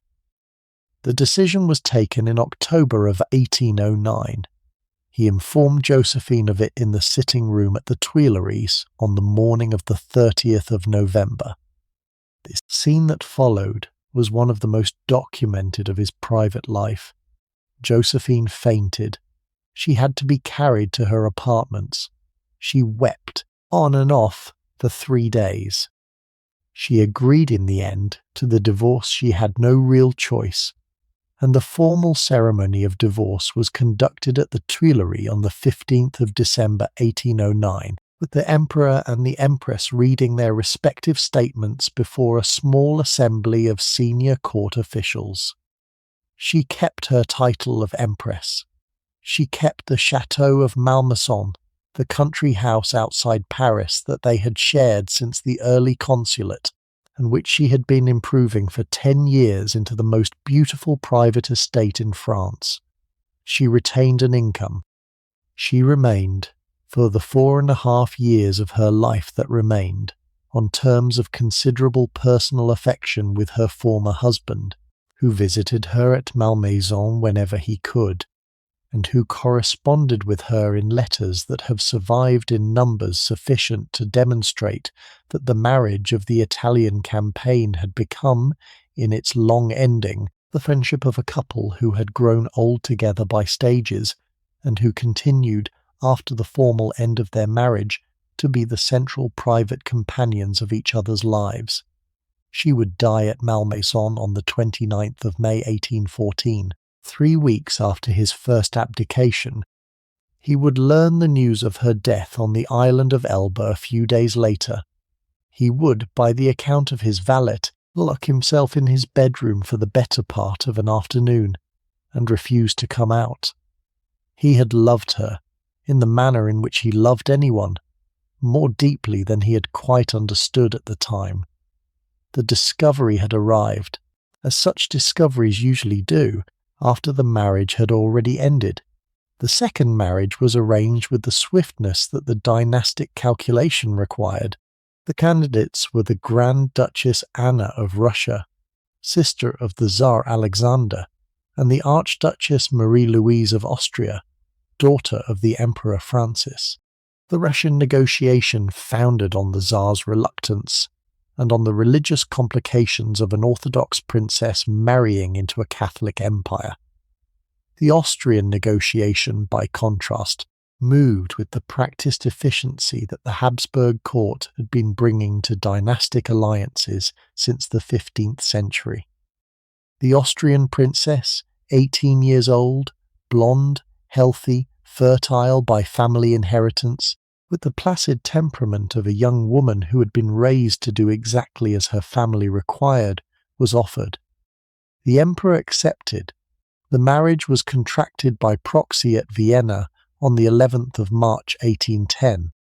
The bride travelled in state across Central Europe to meet her husband for the first time at Compiègne on the 27th of March. The civil marriage was conducted at St. Cloud on the 1st of April. The religious ceremony was held at the Louvre on the 2nd of April. The young empress was, in the months that followed, gradually introduced to the French court by the household officers who had been retained from Josephine's establishment. She had been raised in Vienna to regard the new French emperor as the chief enemy of her family and her country. Her first impressions of him had not been favourable. She came, in the course of the year that followed, to a kind of dutiful affection for him that her parents would have approved of, and that her predecessor would have recognised. She was, by the spring of 1811, pregnant. The child was born at the Tuileries on the 20th of March 1811, after a long and difficult delivery. He was a boy. He was given the title of the King of Rome, the traditional title, since the Middle Ages, of the heir to the Holy Roman Empire, which the new emperor's father-in-law, the Austrian emperor, had been until the dissolution of the empire in 1806. The empire, after 7 years of dynastic anxiety, had its heir. The first 3 years of his second marriage were the years in which the emperor was, in his interior life, more nearly happy than he had been since the early years of his first marriage. The Empress Marie-Louise was a domestically uncomplicated wife. She had no salons of her own. She had no political ambitions. She was content to do as she was instructed. The child was healthy, charming, the centre of an indulged household. The emperor visited the nursery several times a day. He carried the boy on his shoulders through the corridors of the Tuileries, to the consternation of the courtiers. He had the boy painted in his cradle by every portrait painter of the period. He had silver coins struck with the boy's image on the reverse. He arranged for the small ceremonial regiments, the children's regiment of grenadiers, dressed in scaled-down uniforms, manned by the sons of senior officers, that would attend the boy on his daily walks in the gardens. He had become, by 1812, in his domestic register, the indulgent dynastic father he had not been previously permitted to be. The change was visible. His marshals noticed it. His ministers noticed it. He had become, in the unexpected last years of his ascent, a family man. The political situation, as the family man was settling into his nursery routines, was deteriorating. The continental system, the great economic blockade against Britain, had been imposing strains on every European economy for the previous 5 years. The Russian economy had been suffering particularly. The Tsar Alexander, whose engagement with the system had been reluctant from the start, had been gradually relaxing his enforcement of it through 1811. The Russian ports had begun, by the end of the year, to admit British vessels under various transparent fictions. The economic logic of the empire required the closing of those ports. The political logic of the empire required a demonstration of force against the Tsar who had been undermining it. The Spanish situation had been deteriorating for 4 years. The war that had begun with the deposition of the Spanish Bourbons in 1808 and the placing of the emperor's brother Joseph on the Spanish throne had become a draining guerrilla conflict that consumed 200,000 French troops permanently, and that produced no visible prospect of resolution. The Spanish ulcer, as it was called by the French marshals who had served in the peninsula, had been bleeding the empire for years. The Russian project, in the calculation of the emperor's foreign minister and several of his more cautious advisers, would multiply the bleeding to a degree that the empire could not afford. The emperor disagreed. He had concluded, by the spring of 1812, that the only way to enforce the continental system on Russia, and through Russia on every other state of the continent, was a single decisive military campaign that would bring the Tsar to terms in a summer's fighting, and would secure the system for the long term. He intended to march the Grande Army, the largest army that had ever been gathered in Europe up to that date, across the Niemen River into Russian Poland, to engage the Russian army in a single great battle, and to dictate peace terms to the Tsar within 6 months of crossing the river. The plan was, by every conventional military assessment, sound. The plan also depended, in its execution, on a series of assumptions about Russian geography, Russian weather, and Russian strategic behavior that the planning staff had not adequately verified. He crossed the Niemen on the 24th of June 1812 at the head of an army of approximately 600,000 men, drawn from every state of the French-controlled Europe. He was 42. He had not lost a major continental campaign since the year he was 26. The campaign on which he was now embarking would last 6 months. He would return from it by the morning of the 18th of December 1812, with fewer than 50,000 effectives still under his command. The Russian campaign was the catastrophe at the centre of his life.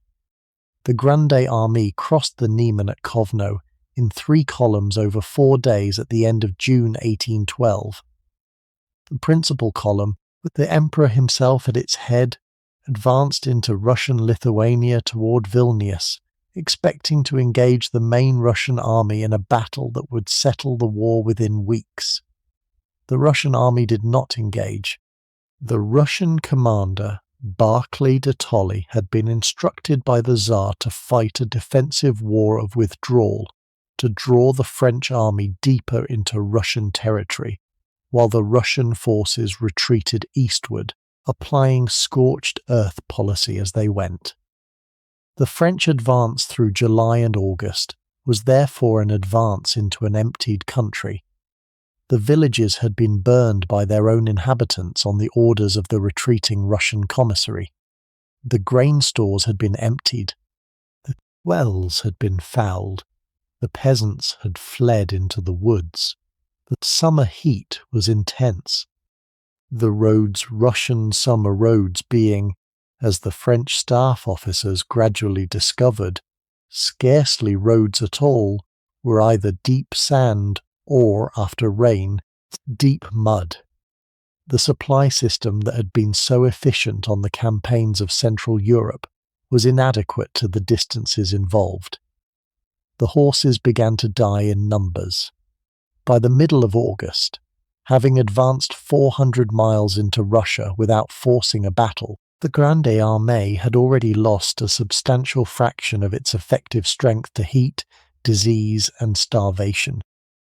The battle the Emperor had been seeking arrived, finally, on the 7th of September 1812, on the open plain outside the village of Borodino, 70 miles west of Moscow. The Russian army, now commanded by the elderly Marshal Kutuzov, who had replaced Barclay under pressure from the Tsar and the Russian nobility, had taken up a defensive position on the rolling country east of the Kalacha stream, and had announced that it intended to fight. The Emperor moved his army into attacking position over the 6th of September. The battle began at 6 in the morning on the 7th. It lasted 12 hours. It was, by every measure, the bloodiest single day of the Napoleonic Wars and one of the bloodiest battles ever fought in Europe up to that date. The French army committed approximately 130,000 men. The Russian army committed approximately 150,000. The casualties on both sides were extreme. The French lost approximately 30,000 men killed or wounded, including 12 generals. The Russians lost approximately 45,000, including their second-in-command Bagration. The Russian line was driven back at every point but never broken. By nightfall, the Russians had withdrawn in good order from the field. The French held the ground. The battle was, by the conventional measure, a French victory. It was also, in the strategic balance, a battle that the French army could not afford to win at that cost. The Russian army, although bled, was still in being. The French army, although victorious, had been bled more nearly to the point of incapacity. The Emperor, who had been ill with a heavy cold all morning, and who had not directed the battle with his usual decisive presence, retired to his command tent that evening in a depression that his marshals had not previously seen in him. The army entered Moscow 7 days later, on the 14th of September 1812. The city had been almost completely abandoned. The civilian population had withdrawn before the French arrival. The troops who marched through the streets that afternoon found a great empty capital, with the autumn leaves blowing through the boulevards and the bells of the abandoned churches ringing without anyone to attend them. The Emperor entered the Kremlin in the late afternoon and established his headquarters in the imperial apartments.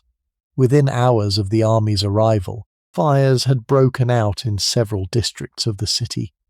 Fires that were, the staff officers gradually realized, being set deliberately by Russian arson teams left behind by the departing governor. By nightfall on the 14th, the fires were spreading. By the morning of the 15th, they were beyond control. The emperor, watching from the Kremlin windows as the city burned around him, was forced to evacuate the citadel and to move his headquarters to an outlying palace on the city's western edge. The fires burned for 4 days. By the time they were exhausted, on the 18th of September, 2/3 of Moscow had been destroyed. The army had taken possession of an empty ruin. The 5 weeks that followed were the weeks in which the campaign was lost without anyone in the French command quite understanding that it had been lost. The emperor remained in Moscow, waiting for the Tsar to sue for peace, as he had sued for peace at Tilsit 5 years earlier after a far less severe defeat. The Tsar did not sue for peace. He had decided, in the days after Borodino, that he would not negotiate while a French soldier remained on Russian soil. The news that Moscow had burned, rather than persuading him to terms, had stiffened his resolution. The peace overtures the emperor sent, the most famous of them, carried by the French ambassador Lauriston in early October, were left unanswered. The army in Moscow was meanwhile beginning to disintegrate. Discipline was breaking down. The troops were looting the surviving houses. The horses were dying for lack of fodder. The weather, by the middle of October, was beginning to turn. The emperor finally accepted, on the 18th of October, that the only option remaining to him was retreat. The army marched out of Moscow on the 19th, headed initially south by a route that would have permitted it to live off the unburned Russian provinces of the southwest.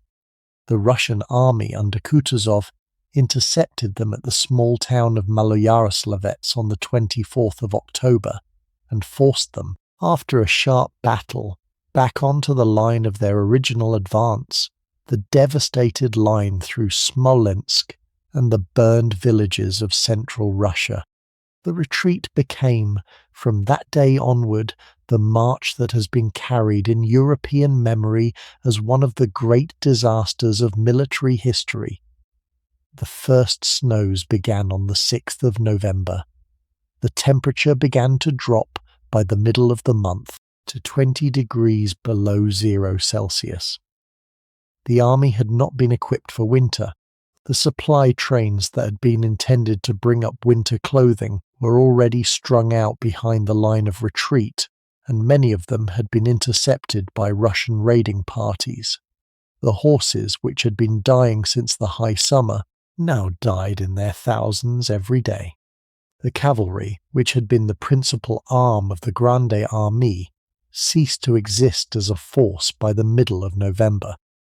The infantry continued in the columns that the regimental discipline still maintained, but the columns were progressively shortened by frostbite and starvation, and the constant attacks of Russian Cossack patrols on the flanks and rear. The crossing of the Berezina River on the 26th to 29th of November, when the army's senior engineer General Ebel built 2 pontoon bridges across an icy river under continuous fire to allow the remnant of the army to escape encirclement, or the heroic episode of the retreat that has been remembered most by the historians. It cost the French approximately 25,000 additional casualties, mostly among the stragglers and camp followers who could not press through to the bridges in time, but it preserved the disciplined core of the army for another few weeks. By the time the army reached the Polish frontier in early December, the original 600,000 had been reduced to perhaps 30 or 40,000 effective troops, with another 40 or 50,000 stragglers walking behind them. The conditions on the road back through Russia, in the long 30 days between the Berezina and the frontier, were conditions that the European military memory has retained as one of its founding images of catastrophe. The temperature dropped in the last days of November to 25 and 30 degrees below zero. The men marched in whatever they had been able to wrap themselves in military greatcoats over civilian clothes looted from the burned villages, sheepskins taken from dead horses, the silk altar cloths of the churches they had passed through, the carpets of the houses they had occupied in Moscow. The horses died at the rate of 2,000 and 3,000 a day. The cavalry units had ceased to exist by mid-November. The dragoons and cuirassiers who had crossed the Niemen in June at the head of their squadrons now walked, on foot, in the columns of the infantry, carrying their saddles and their swords, because their training would not let them leave the equipment behind. The cannon were abandoned, the supply wagons were abandoned. The artillery train of the Grande Armée, the great mobile arm that had been the technical foundation of every continental victory since 1796, was left gun by gun along the verges of the road back, the bronze barrels in some cases still warm to the touch when the Cossack patrols came up an hour later to take them. The men froze at the campfires they built each night. The wood that could be gathered along the road was not sufficient to keep substantial fires burning through the long northern nights, and the soldiers who sat too close to the fires for too long found, in the morning, that their boots had been burned through while their backs were still freezing in the wind from the north. The men who could not light fires died where they sat. The columns of march by the middle of November were marching past the dead of the previous days at intervals of every few hundred yards, men sitting upright against the trees, frozen, with their muskets still in their hands. The peasants of the villages along the road, who had been driven into the woods by the French advance in the summer, and who now returned to their burned settlements through the autumn, watched the retreat pass through the snowdrifts in conditions of utter astonishment. They had been told that the French were the army that had conquered Europe. They were watching the army that had conquered Europe walking past them in the rags of beggars, with their wounded carried on the shoulders of comrades who would themselves not survive the next 24 hours. The discipline that survived through it all was the discipline of the Imperial Guard. The Old Guard, the senior grenadier regiments that the Emperor had personally raised in the years of the consulate, and that he had treated throughout the campaigns of the Empire as the personal household troops of his own household, held its formation through the entire retreat. The grenadiers marched in their bearskin caps. They carried their muskets at the regulation position. They did not loot, they did not straggle. They protected, by the rigid form of their marching order, the Emperor's headquarters as it moved through the disintegrating columns of the army. When the Cossack patrols closed in on the line of march from the flanks, the guard formed square and held the position until the patrols withdrew. The guard arrived at the Niemen on the 14th of December with 3,000 men still in formation. They had crossed the river in June with 20,000. They had been the personal embodiment, through the long summer and the longer autumn, of every commitment the Emperor had made to his own army. The fact that the Guard had survived was, in the moral economy of the army, a fact that mattered. The campaign had been lost. The Guard had not been broken. The Emperor left the army on the 5th of December. He had decided, after the Berezina, that his presence in Paris was politically more important than his presence with the retreating remnant. The rumours that he had been killed in Russia had begun to spread in France, and the political situation at home required his immediate appearance. He handed the command to Marshal Murat, his brother-in-law, who had married Caroline Bonaparte, and who was now King of Naples by imperial appointment. He took, with a small staff, a fast sledge across the Polish plain. He travelled for 2 weeks more or less continuously, sleeping in the sledge between relay stations, changing horses at every post house. He reached Paris at midnight on the 18th of December 1812. He had been gone for 6 months. He had left France at the head of the largest army Europe had ever seen. He had returned with a small staff in a single sledge, having lost in the campaign approximately 400,000 men killed, frozen, or captured. He had aged visibly. His marshals, when they saw him in the weeks that followed, described him as a different man. The campaigns of 1813 and 1814 were the long ending of the empire. The emperor raised through the spring of 1813 a new army of approximately 200,000 men, drawn substantially from conscripts of an age too young to have served before, supplemented by veterans recalled from the depots and from the Spanish theatres, and fought the resurrected Sixth Coalition through Germany over the summer and autumn. He won battles. He won at Lutzen in May. He won at Bautzen later that month. He held his ground at Dresden in August. But the cumulative position deteriorated.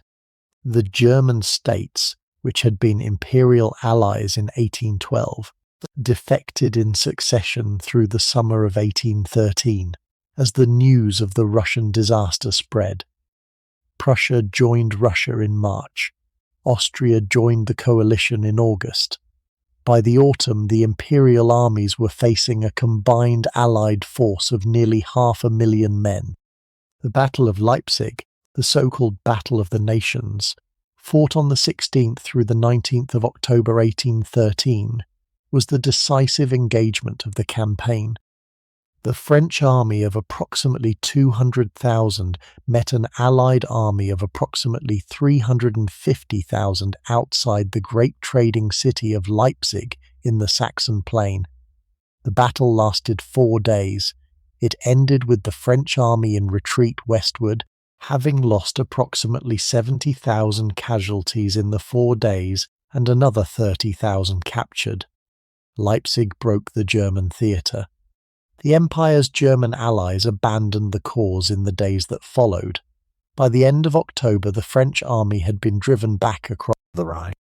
The territories that the empire had administered in Central Europe were lost. The war had moved, by the new year of 1814, onto French soil.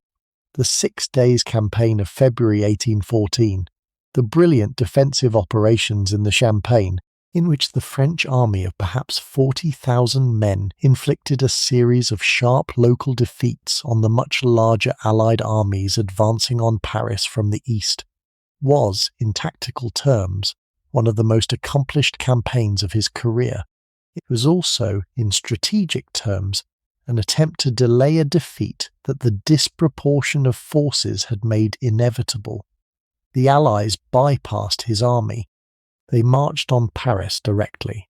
They entered the capital on the 31st of March 1814. The Empress Marie-Louise, with the 3-year-old King of Rome in her arms, had fled to the south of France a few days earlier under the escort of the Imperial Guard. The Senate, with the swift adaptability of legislative bodies in the closing weeks of failing regimes, declared the Emperor deposed on the 2nd of April. He was at Fontainebleau, the great royal palace south of Paris, with the remnant of his army.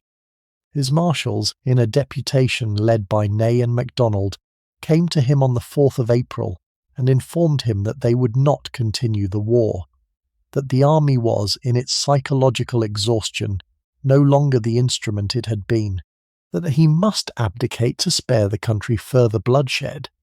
He did not, in the end, argue with them. He signed the formal act of abdication on the 6th of April 1814. He attempted, on the night of the 12th, an act of self-destruction with a small phial of poison he had been carrying since the retreat from Moscow. The poison had lost its potency in the intervening 18 months and produced only a violent illness rather than the intended end. He recovered. He accepted the terms of the Treaty of Fontainebleau that the Allies had drafted. a generous settlement, considering the circumstances, that gave him the Mediterranean island of Elba as a sovereign principality, an annual income of 2 million francs from the French treasury, and the retention of his imperial title in his exile. He took leave of the old guard in the famous scene in the Cour des Adieux at Fontainebleau on the 20th of April. He embraced the eagle on the regimental standard. He kissed the senior officer present on both cheeks. He climbed into a carriage. He drove south to the Mediterranean coast under Allied escort.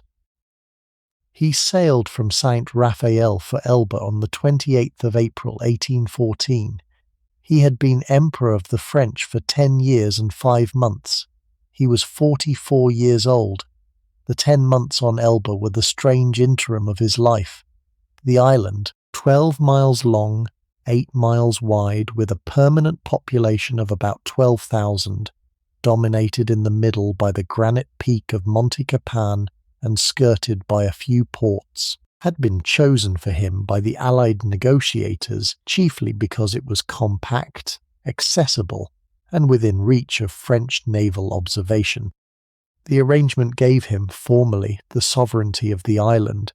He had a tiny army of 600 men of the old guard who had been permitted to accompany him, a fleet consisting of a single brig and a few smaller vessels, the modest revenues of the island's iron mines and salt pans, and the annual French subsidy that the Treaty of Fontainebleau had provided. He took the title of Emperor of Elba in a kind of dry self-mockery and applied himself, with the methodical thoroughness that he had brought to every administrative task of his life, to the reorganization of the island's affairs. He improved the roads. He reformed the customs system. He laid out a new garden at the modest palace at Portoferraio that he had taken as his residence. He hosted his mother Letizia, who joined him on the island in August, and his sister Pauline, who came over from Italy in October. He did not, by the witness of every observer who was sent to monitor him, behave in the manner of a defeated man. He read the gazettes that reached him from France with the absorbed attention of a politician still in active office.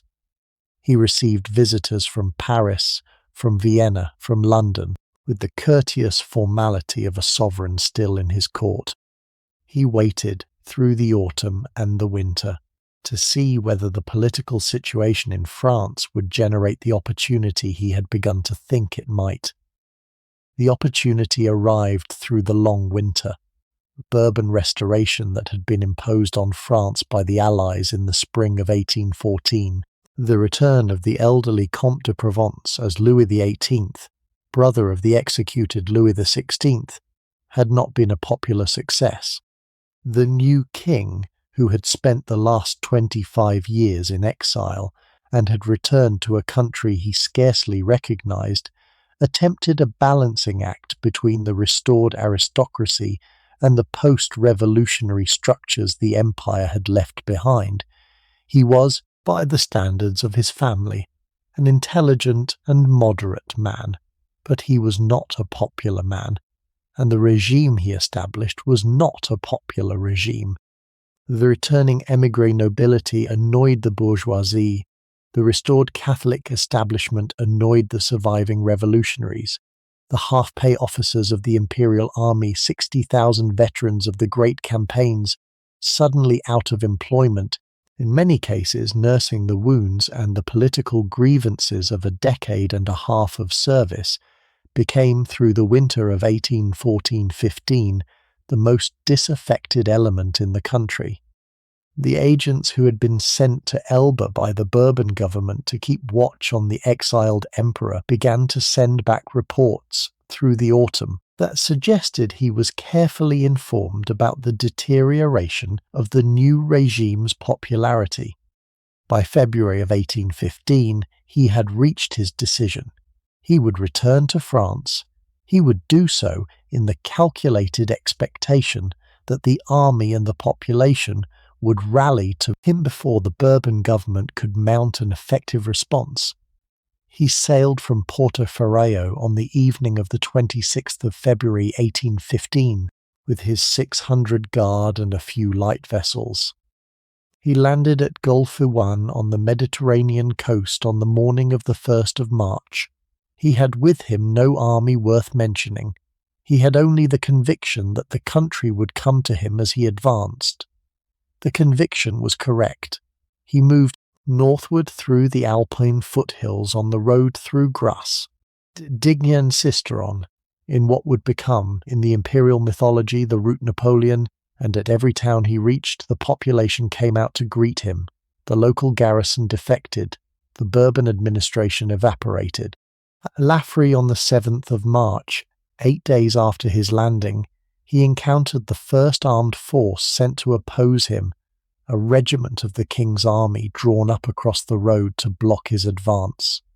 He walked toward them on foot, alone, with his sword in its scabbard, opened his coat, and told them that if there was any soldier among them who would shoot his emperor, he was here for them to shoot. The regiment threw down its arms and joined him. The reaction was repeated at every encounter that followed. He marched through Grenoble on the 8th, through Laon on the 10th, through Auxerre on the 17th. He reached Fontainebleau on the 19th. He entered Paris through the gates of the Tuileries on the night of the 20th of March. The Bourbon king had fled the city the previous afternoon. The first restoration had ended. The 100 days had begun. The scene at the Tuileries that evening was one of the unrepeatable theatrical moments of his career. He had arrived at the courtyard of the palace at 9 in the evening. After a final day's drive from Fontainebleau through the suburbs that were already preparing the illuminations and the public displays of the imperial return, the crowd outside the palace was enormous. The old guard regiments that had been quietly assembling in Paris through the previous week were drawn up in the courtyard with their drums and their colours. The officers of the army, most of them on half pay since the Restoration, dressed in whatever combination of civilian and military attire their reduced circumstances permitted, pressed forward as the carriage stopped at the entrance. He stepped down. He was seized by the assembled officers, who carried him bodily up the great staircase of the palace and into the imperial apartments, while the crowd in the courtyard roared in a manner the older soldiers had not heard since the height of the empire. He was carried in this manner through the corridors he had left for the last time 11 months earlier. He was set down in the audience chamber where he had received the news of his abdication, and he resumed in the same room the imperial business he had been forced to abandon. The household staff of the Bourbon king, who had been preparing the apartments for the king's return that morning, had withdrawn during the afternoon, but had not had the time to remove the personal effects of the departed family. The white Bourbon lily, embroidered on the silk hangings of the audience chamber, was still hanging behind the chair he sat down in. The senior chamberlain, who had survived the transition from empire to restoration, had the sense to drape the hangings with the imperial standards before the morning. The 100 days lasted, in the formal count, 111 days, from his arrival in Paris on the 20th of March to his second abdication on the 22nd of June. The period was the strangest of his life. He governed, in those weeks, with a moderation he had not previously shown. He conceded a liberal constitution. He restored the freedom of the press he had suppressed during the empire. He attempted to draw the moderate liberal opposition into his government.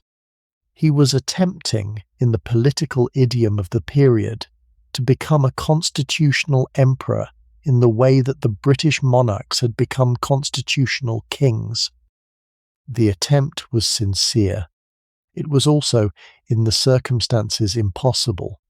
The allies who had defeated him in 1814 reconvened immediately at Vienna and declared him an outlaw. The combined armies of Britain, Prussia, Austria, and Russia were ordered to march on France. He had perhaps 3 months to prepare. He did what he could.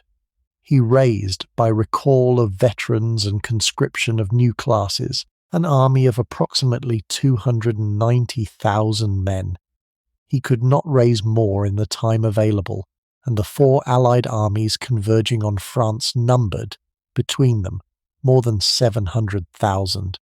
His best chance, by his own calculation, was to strike the closest of the Allied armies, the British army under Wellington in the Netherlands and the Prussian army under Blücher in the Rhineland, before they could combine, and to defeat them in detail before the Austrian and Russian armies could reach the theatre.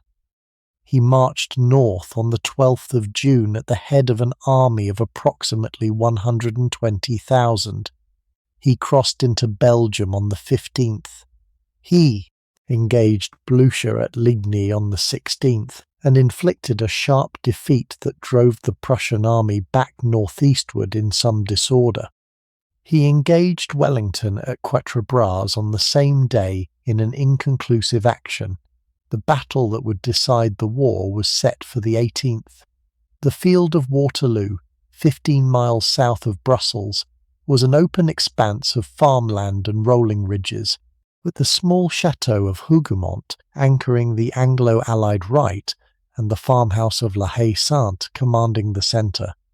Wellington had taken up a defensive position on the ridge of Mont Saint-Jean. He had with him approximately 68,000 troops, a mixed army of British regulars, Dutch and Belgian units recently incorporated into the Allied force, and Hanoverian and Brunswick contingents.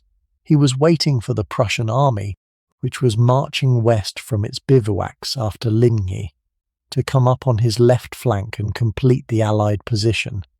The Emperor, with 72,000 men, had to break Wellington's army before the Prussians arrived.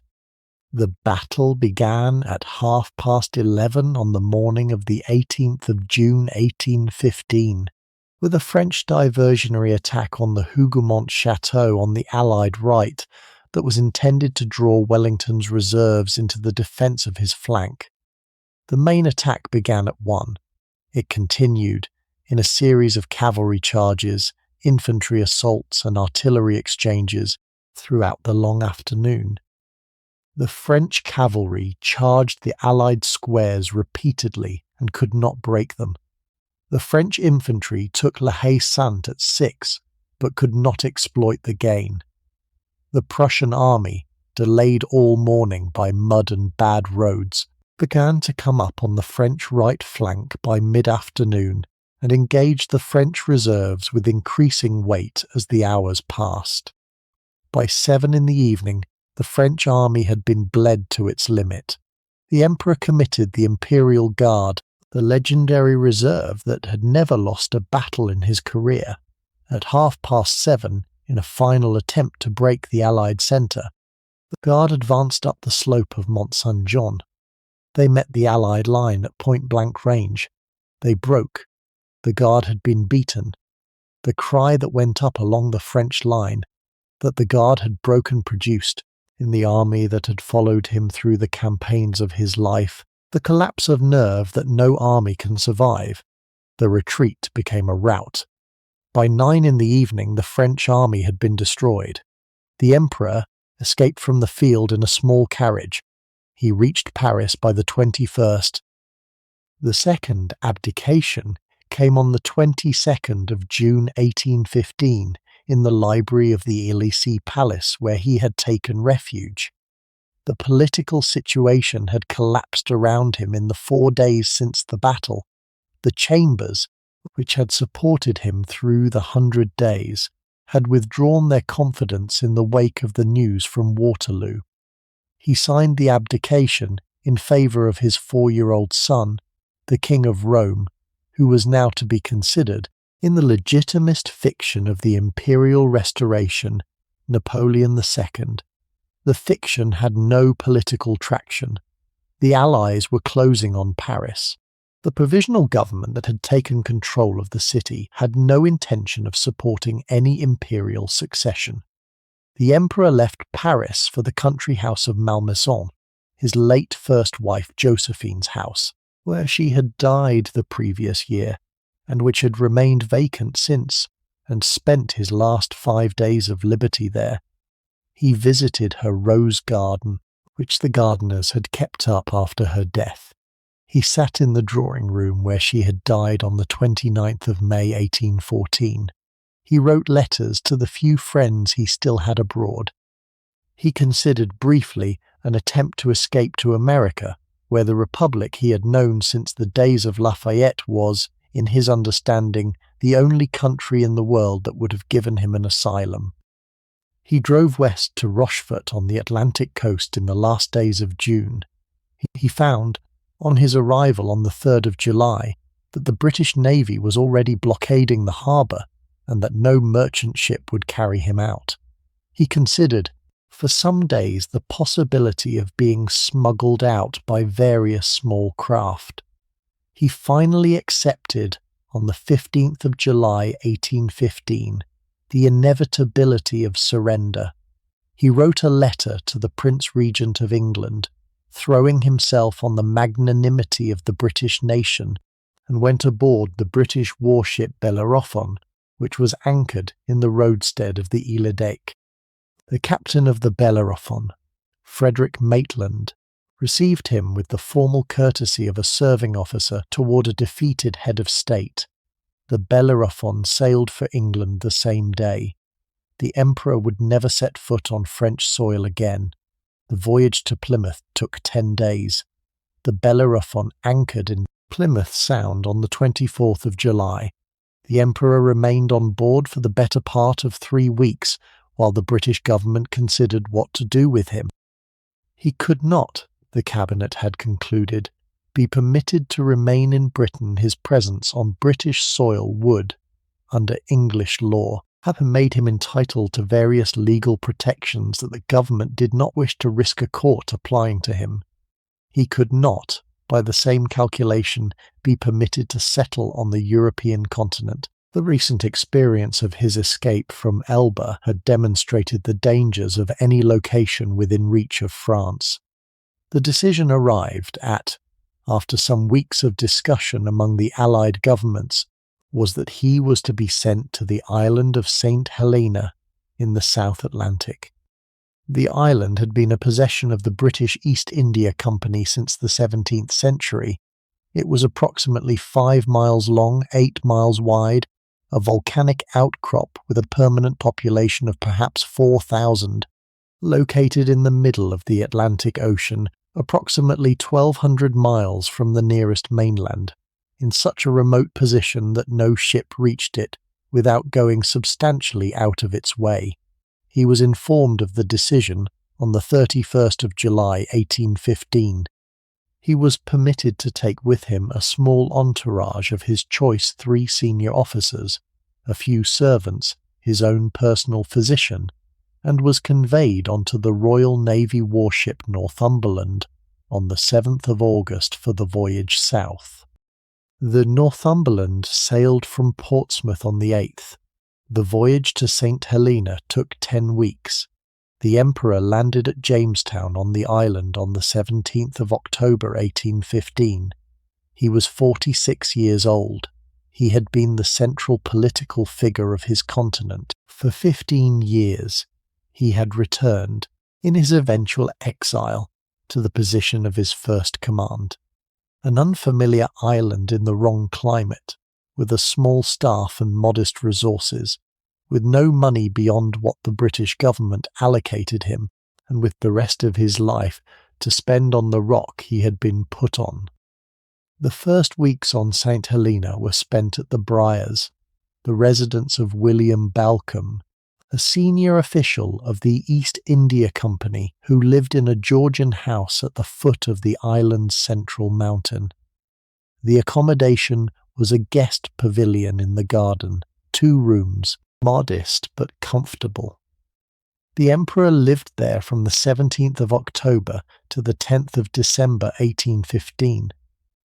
The Balcombe daughter Betsy, a high-spirited girl of 14 with no command of French and no fear of authority, became the unlikely companion of his first months on the island. She mocked his accent. She teased him about his height. She challenged him to games of blindman's buff in the garden.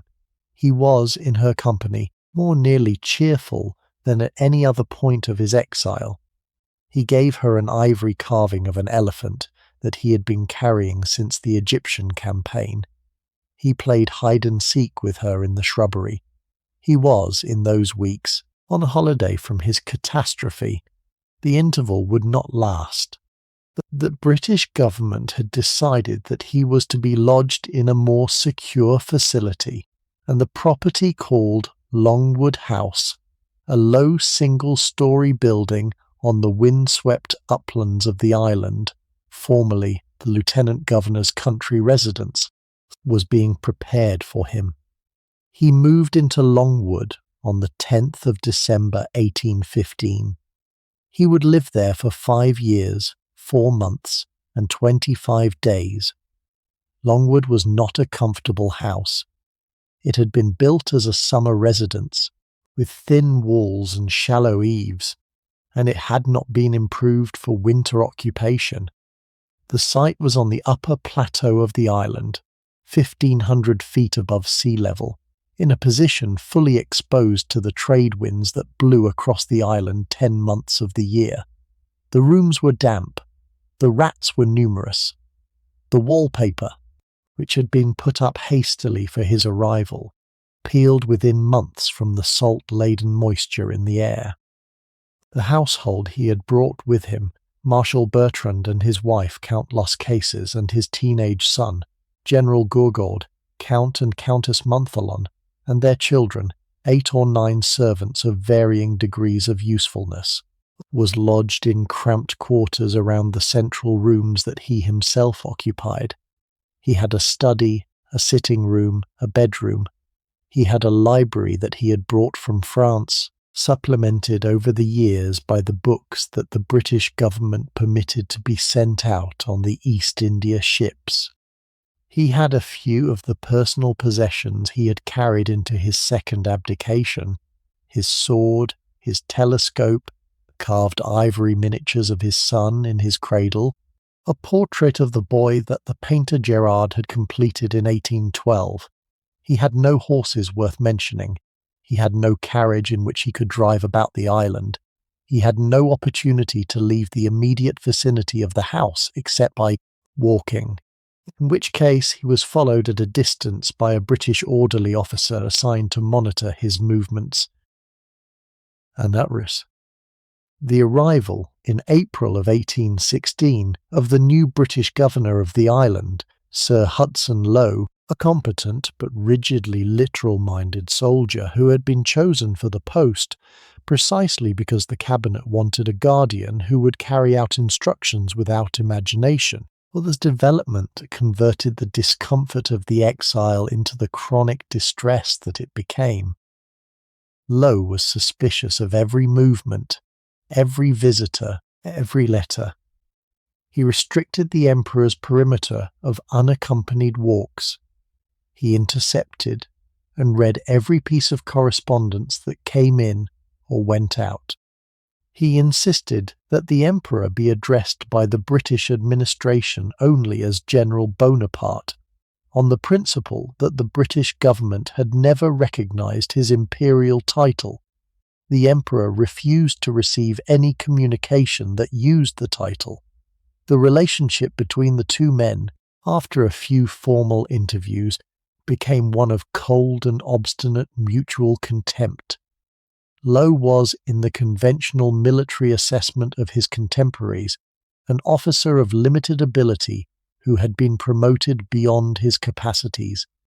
The emperor, in the conversations with his entourage that have been preserved, called him by various names that decency excludes from a sleep narration, but that did not flatter the man's professional standing. The 5 years of the exile would be punctuated by petty quarrels between the two of them about meat rations, candle supplies, perimeter regulations, and the proper forms of address to be used in their correspondence. The quarrels were trivial in their substance. They were also, by the nature of confinement, the only field in which the emperor could now exercise any of the political will that had once moved continents. The principal work of his Longwood years was the dictation of his memoirs. He had decided, in the first months of the exile, that the central task of his remaining life would be the construction of the historical record he intended to leave behind. His own account of his career, his policies, his marshals, his wars, his disagreements with the various coalitions that had finally brought him down. He dictated for several hours every morning. He worked in the first phase principally with Count Las Cases, who took down the daily dictations in the notebooks that would become, after his eventual return to France, the manuscript of the Memorial de Saint Helena, the long memoir published in 1823, that did more than any other single document to construct the historical legend of the emperor in the imagination of 19th century Europe.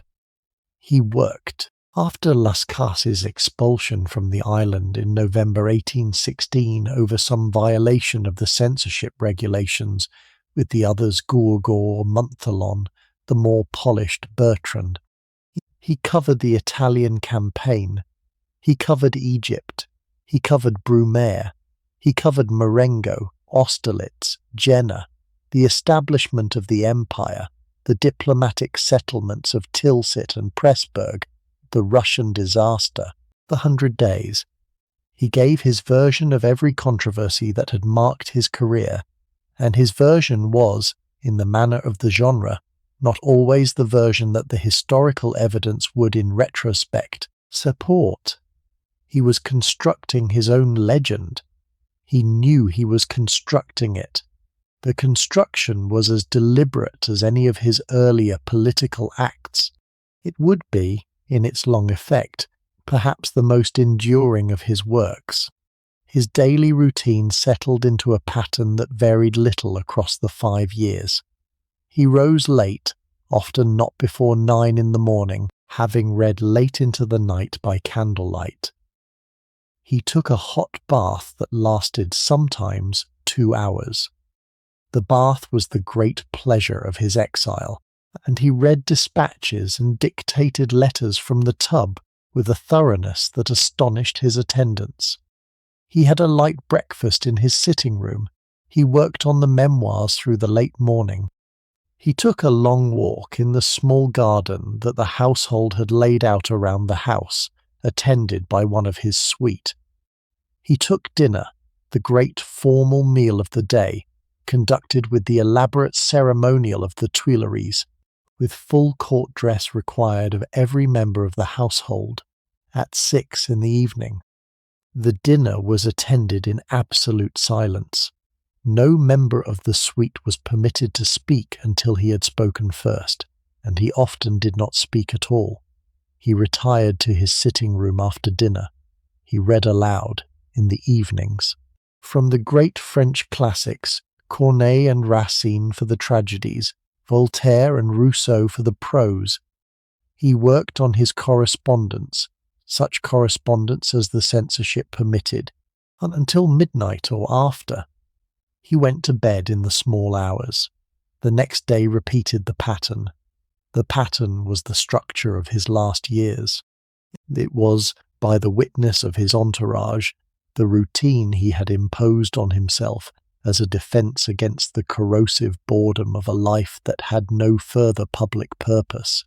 He had been the busiest man in Europe for 20 years. He had become, on Saint Helena, the most over-scheduled idle man in the South Atlantic. The morning bath was the chief comfort of his exile. The household had been issued, on its arrival, with a copper bathtub of considerable depth, and the daily ritual of filling it from the kettles in the kitchen and bringing the water to a heat that the emperor considered acceptable consumed several hours of the servant's morning labour. He climbed into the bath at around 10 and read dispatches for the better part of 2 hours. with a folded towel under his head and a pile of papers within reach on a small stool. The water cooled slowly through the morning. When it had cooled below the temperature he required, the senior valet brought additional kettles of hot water and replenished the tub without his rising from it. He held his dispatches above the water with his right hand. He took notes in the margins with his left. He dictated letters to whichever member of the suite was attending him. He had become, in the long monotony of the exile, an almost amphibious working figure for conducting the modest correspondence of his last political business from the warm enclosure of the bath, as he had once conducted the correspondence of the empire from the long deal tables of his travelling headquarters. The formal dinner was the other ritual that held the structure of the day together. Court dress was required of every member of the suite. Full dress coats with the imperial decorations, knee breeches and silk stockings, the formal swords of the parade ground. The Empress's old chamberlain Bertrand and his wife, the Lascassi's father and son when they were still with the household, the Montholons in their dignified Bourbon-era court manners, General Gourgaud in the cavalry undress of the imperial staff, sat at the great table in the dining room, with the silver from the Tuileries laid out before them in the strict order of the imperial protocol. The emperor's chair was at the centre of the long side, with the Bertrands at his right hand, and the Montholons at his left. The food in the conditions of the island was indifferent. The meat was usually mutton or goat. The vegetables were whatever the household garden could produce. The wine was the cheap Cape vintage that the East India Company supplied through its Cape Town agents. The emperor ate quickly. He drank little. He spoke, when he spoke, on whatever topic had occurred to him during the day.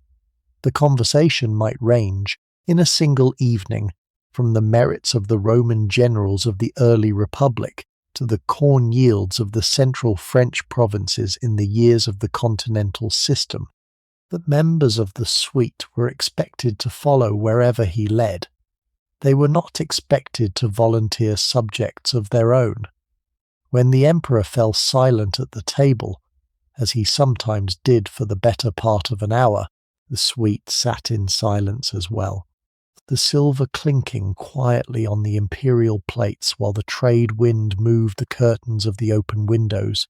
The evenings were the hours in which the small society of the household most nearly resembled the family it had become. The emperor sat in his sitting room with the suite arranged around him. He read aloud in the long, careful manner of his Brienne education, from whatever volume he had decided to take up that evening. He read the great tragic scenes of Corneille in the dry rhetorical declamation that the 18th century theatre had practised. He read the satirical prose of Voltaire with the irritation of a former protector of the philosophes, who had concluded, in his exile, that the philosophes had not on balance served him well.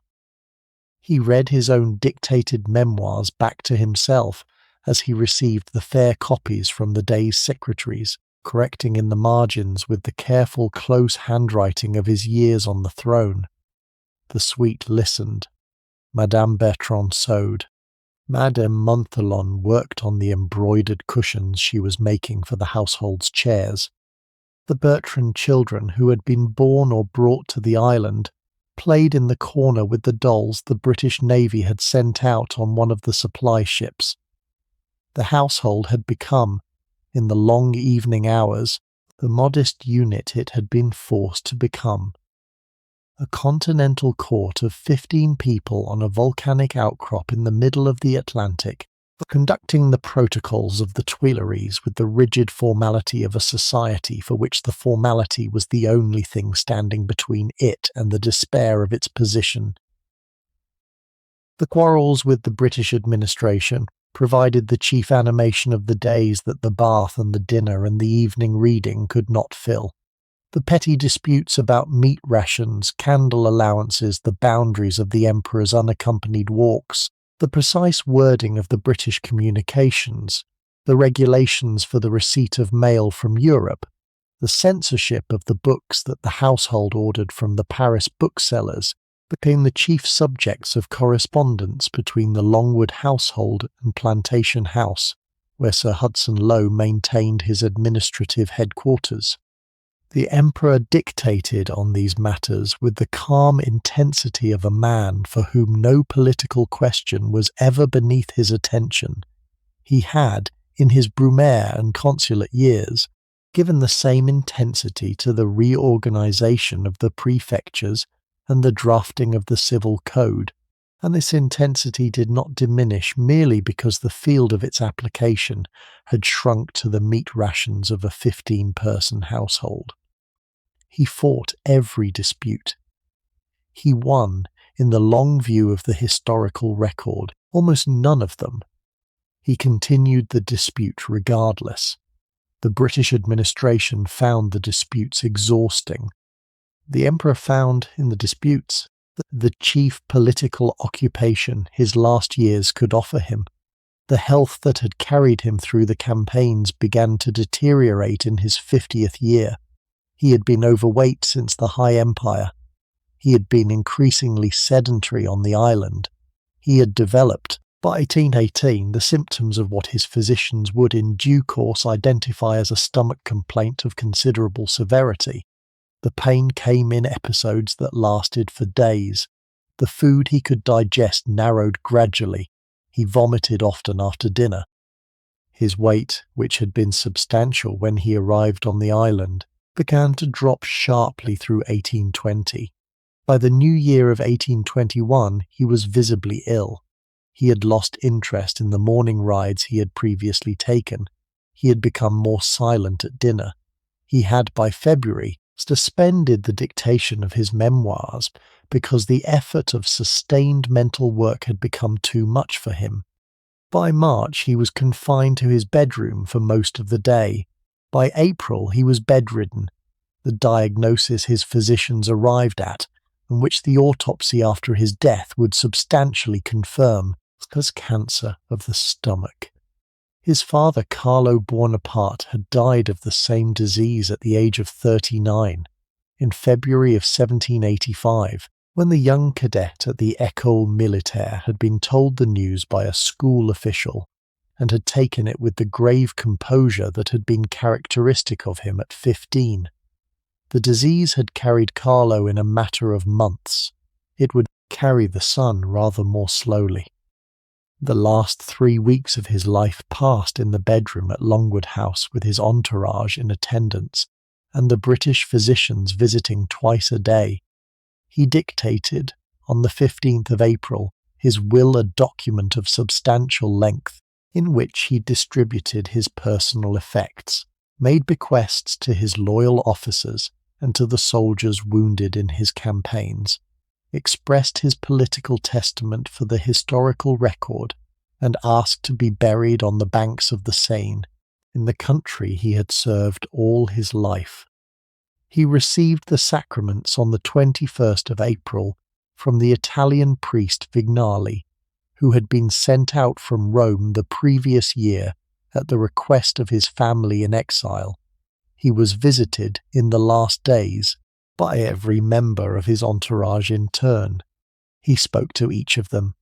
He gave them their final instructions. He asked Bertrand on the 3rd of May to read aloud to him from the recent campaigns of his memoirs the Italian sections, which had been the happiest of his recent dictations.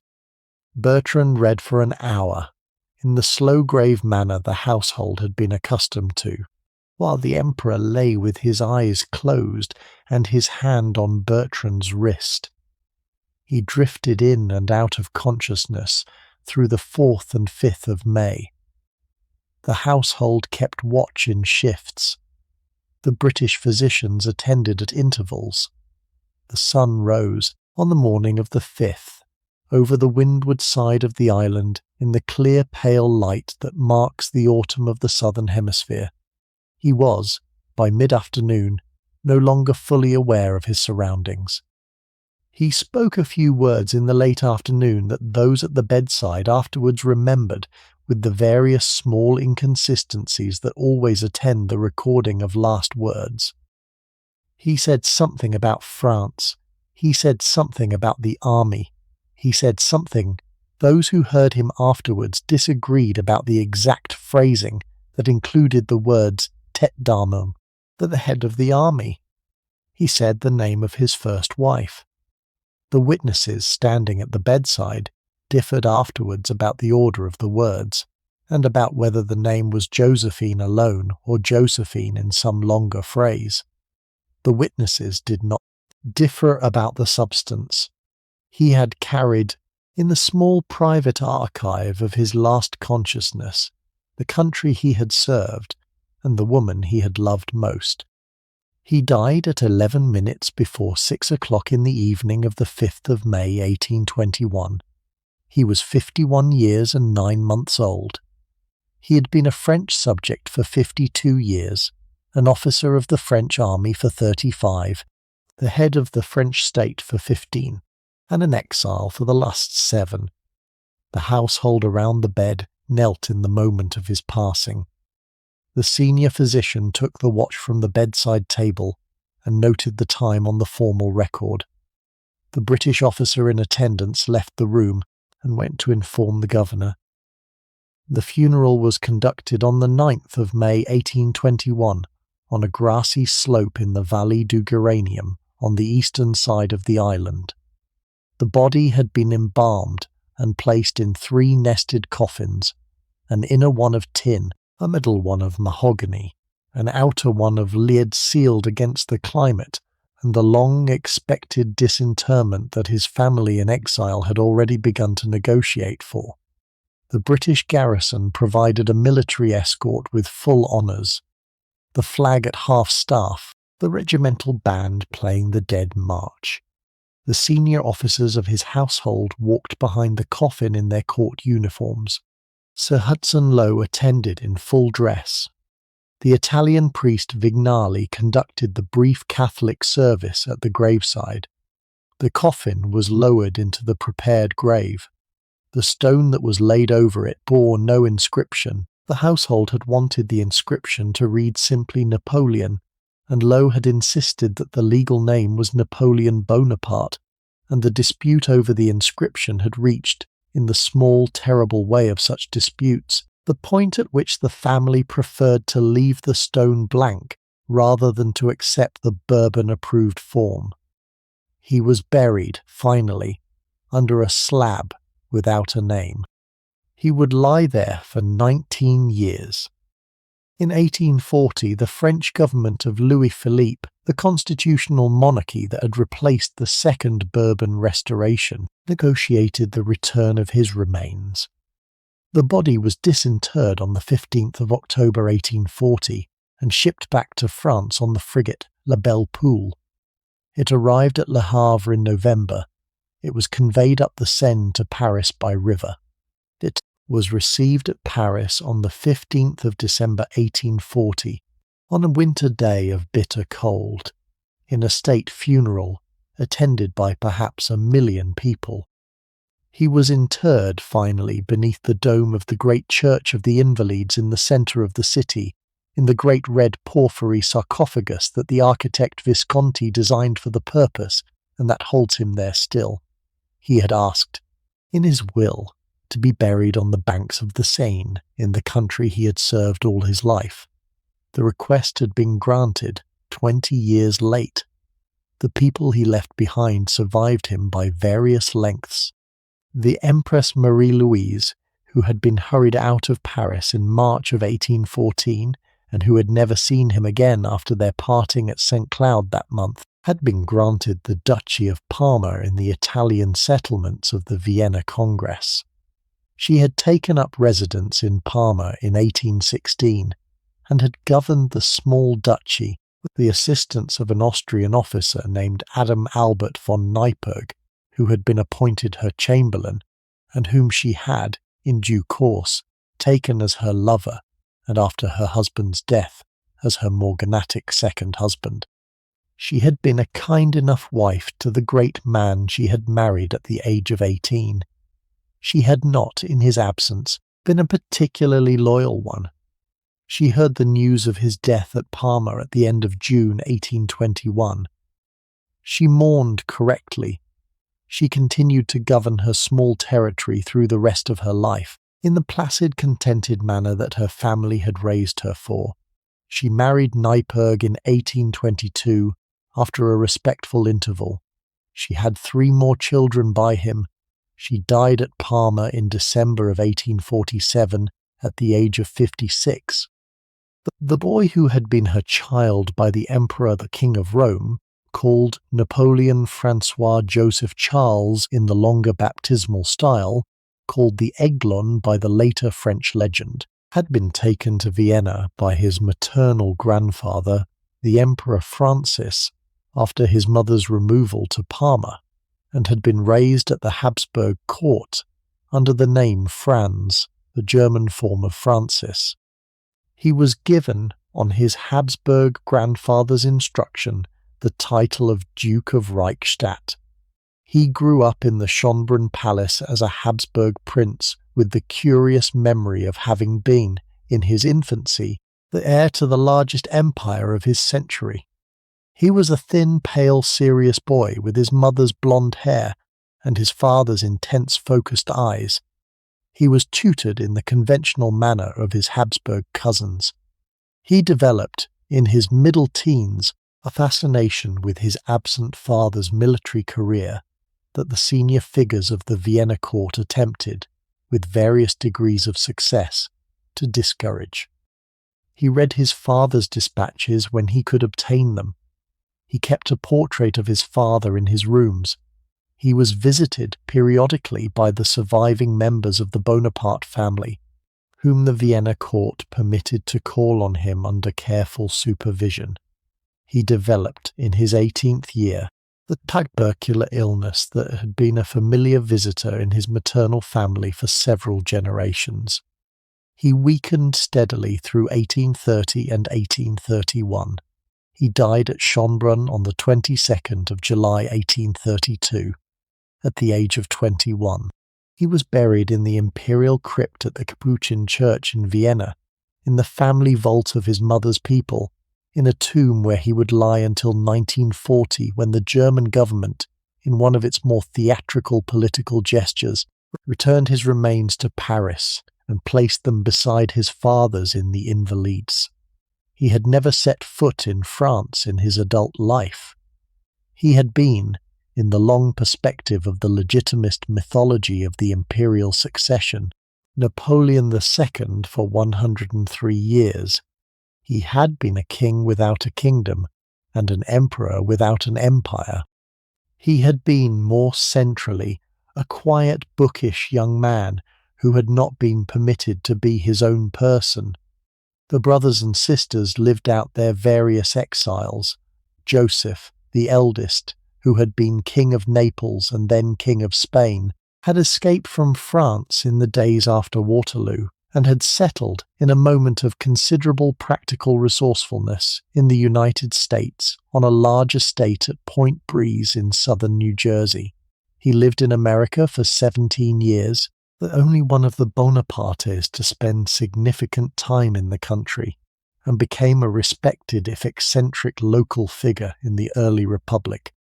He returned to Europe in 1832 and died at Florence in 1844.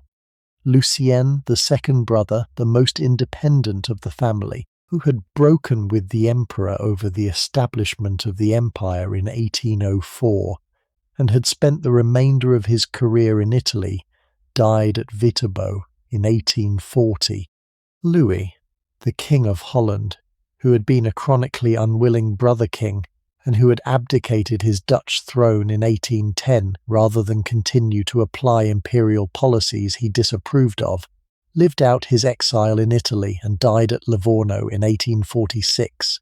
Jerome, the youngest, who had been King of Westphalia and who had survived into the constitutional monarchy of the 1840s, became in his old age a minor figure of the court of his own nephew, the Emperor Napoleon III, and died at Vilgenis near Paris in 1860. Of the sisters Elisa, who had been Princess of Lucca, died at Trieste in 1820, the year before her brother's own death.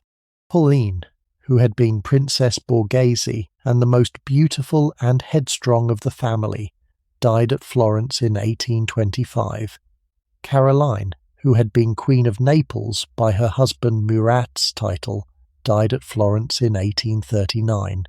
The matriarch Letizia, who had outlived her great son and most of her other children, lived in modest retirement at Rome under the protection of the Pope, attended in her final years by the surviving members of her clan. She died at Rome in February of 1836, having outlived her husband by more than 50 years and her famous son by 15. The family business of being Bonapartes, which the second generation had been left to conduct, was carried on through the middle of the 19th century by the cousins. The most consequential of them was the third son of Louis, who had been born in Paris in 1808, Louis Napoleon Bonaparte, who had grown up partly in his uncle's Tuileries court and partly in his mother Hortense's exile, who had spent his young adulthood in the various conspiratorial fringe groups of Bonapartist Europe, and who had finally, in the political vacuum produced by the Revolution of 1848 in France, been elected president of the new French Republic on the strength of his name alone. He had then, in the manner of his uncle, converted his presidency into an imperial restoration. He became, in 1852, the Emperor Napoleon III, and ruled France for the better part of 2 decades before losing his throne and his army in the war with Prussia of 1870. The Second Empire under Napoleon III was not the first empire of Napoleon I. The nephew did not have the uncle's gifts. But the family had returned to the throne the uncle had built. The name had survived. The legend had been carried by the carefully cultivated apparatus of the Bonapartist political tradition through 3 generations of political life. It survives, in muted form, to the present day. The head of the surviving Bonaparte family is a French aristocrat who lives quietly in Paris, and who carries, in his pocket, the seal of an empire that none of his ancestors had occupied for 156 years. The historical figure who has come down to us is not, in the end, the man you have spent these hours with. The historical Napoleon, the figure of the heroic legend, constructed by the Memorial de Saint Helena, the figure of the romantic admiration of Stendhal and Pushkin and Beethoven, the figure of the conservative loathing of Madame de Staël and the British Whigs and the Russian school of dynastic monarchism, the figure of the modern academic dispute between those who consider him the founder of modern Europe and those who consider him the prototype of the modern dictator, is a constellation of images that has grown up around the actual person and has, by now, almost entirely replaced him. The actual person was, in his daily register, more recognizable as a private human being than the legend has tended to acknowledge. He was a man who read late into the night by candlelight. He was a man who took his hot baths in such enjoyment of the warm water that his attendants could not get him out of them for hours. He was a man who carried his son on his shoulders through the corridors of the Tuileries, to the consternation of his court officials. He was a man who had been a serious bookish schoolboy in a foreign country at the age of 9, and who had carried into the offices of the empire the schoolboy's habit of underlining the important passages in his reading and making indexed notes in the margins. He was a man who loved his first wife badly, and his second wife dutifully, who loved his son completely, who loved his mother more than he ever quite acknowledged, and who loved the country he had governed in a way that the country has never entirely returned.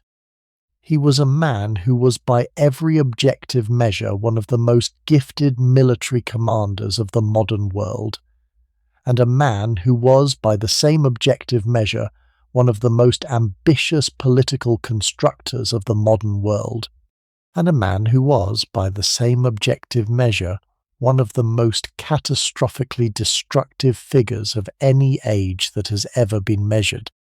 The three propositions are compatible.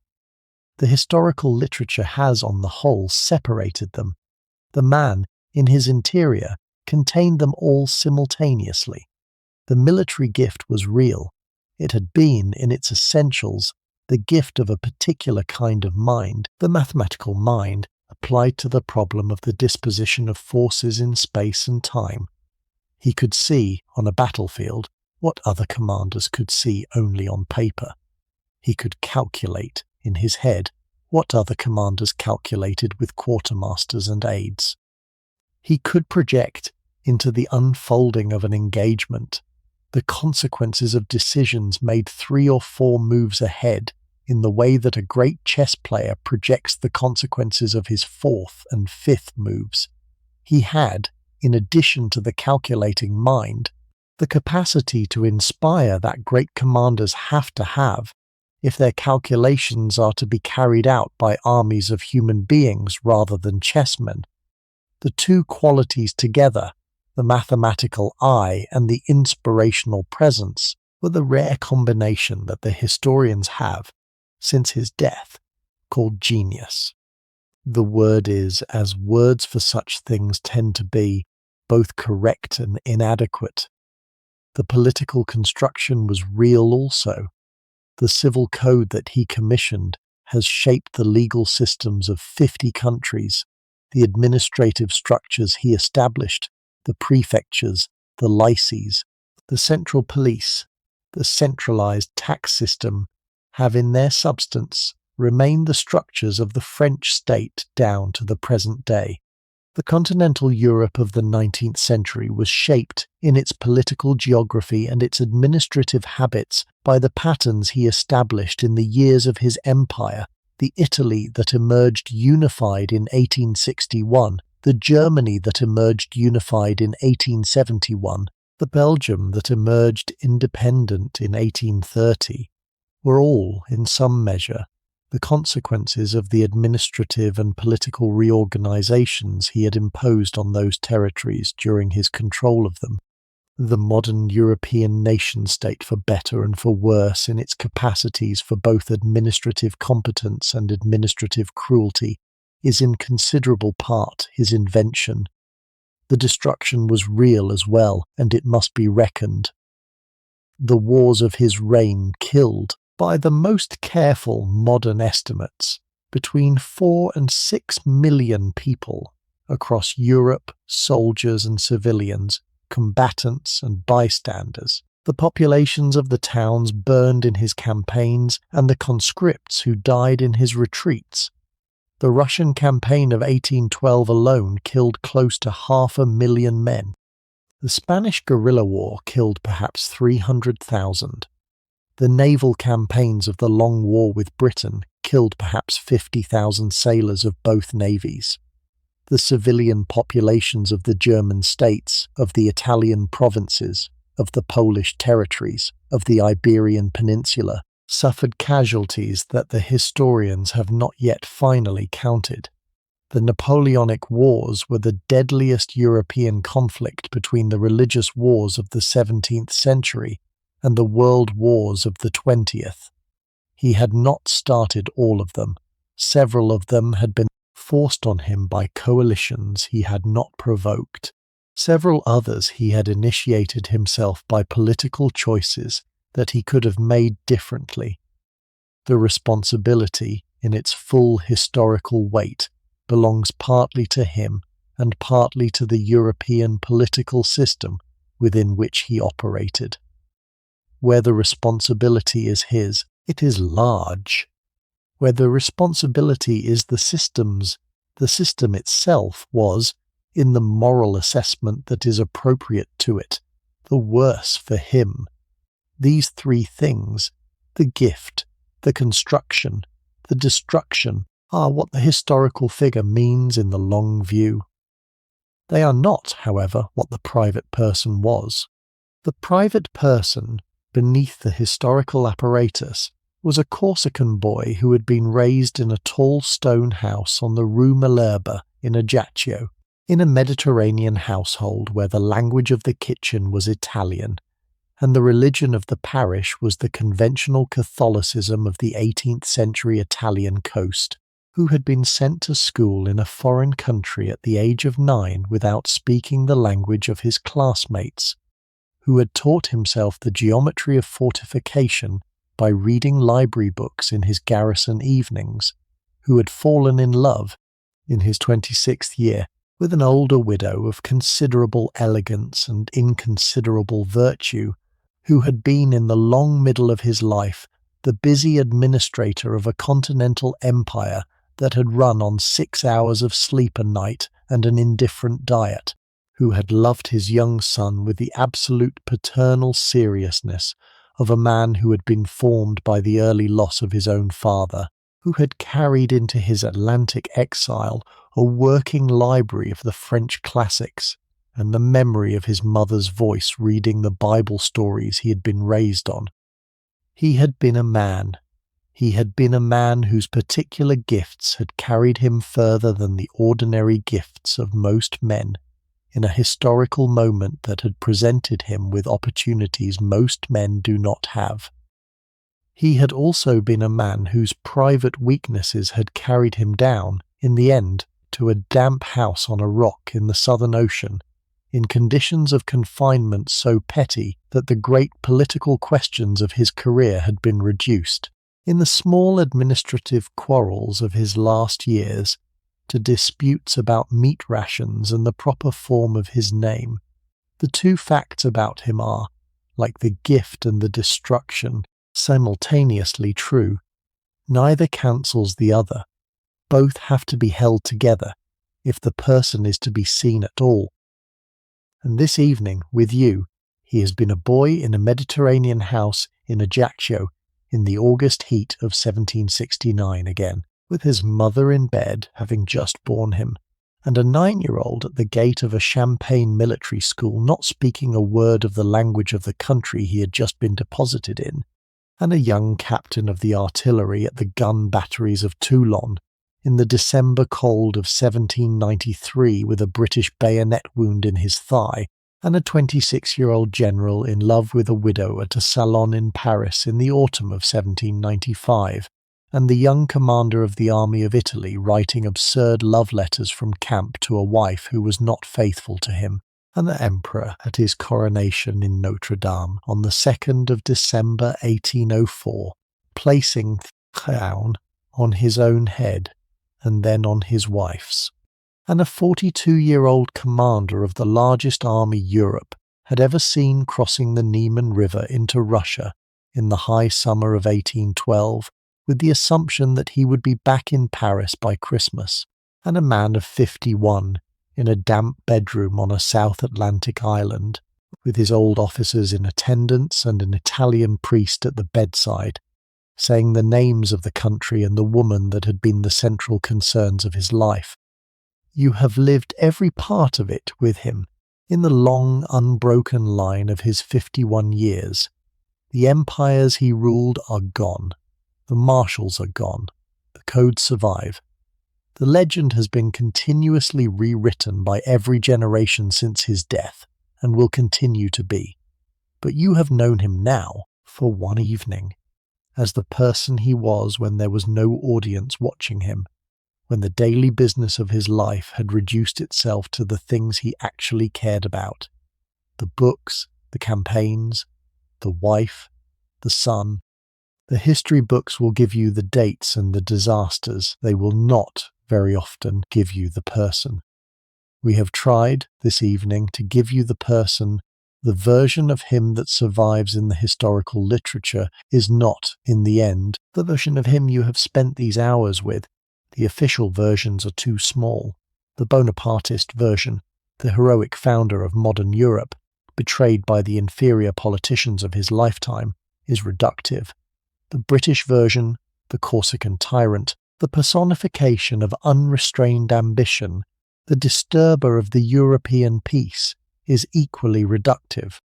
Neither of them is the man who carried his son on his shoulders through the corridors of the Tuileries, who took his 2-hour hot baths reading dispatches from the tub, who read Corneille aloud in the evenings at Longwood House to a quiet audience of his loyal officers, who wrote sentimental love letters to his first wife from his Italian battlefields, who corrected the spelling of his son's schoolboy exercises during the King of Rome's earliest lessons. He had been a person. He had been a person of complications that the legend has not always been generous to. He had been a son who had loved his mother, a brother who had quarrelled with his brothers, a husband who had loved his wives in different ways at different ages, a father who had loved his son with the intensity of a man making up for the early absence of his own father, a workman who had loved his trade, a believer who had been raised in a conventional Catholic piety and who had retained, but beneath the political conversions of his career, the religious furniture of his Corsican boyhood. He had been the central figure of his century. He had also been, in the registers that matter inside a single human life, simply a man who had lived his 8 years on Saint Helena, thinking about his mother and his son and the country he had served all his life. He had walked, in the last weeks of his life, around the small garden at Longwood House, with one of his suite at his elbow, in the autumn light of the South Atlantic. He had recited, on those walks, the names of his commanders. He had remembered, on those walks, the towns of central France where the army had bivouacked on the road to Marengo. He had remembered the heat of the gun emplacements at Toulon. He had remembered the cold of the school dormitories at Brienne. He had remembered the stone-floored bedroom at Ajaccio, where his mother had told him, when he was very young, that he would be a great man some day, and that his greatness would not in itself give him peace. The remembering had become, in the last years, the chief substance of his interior life.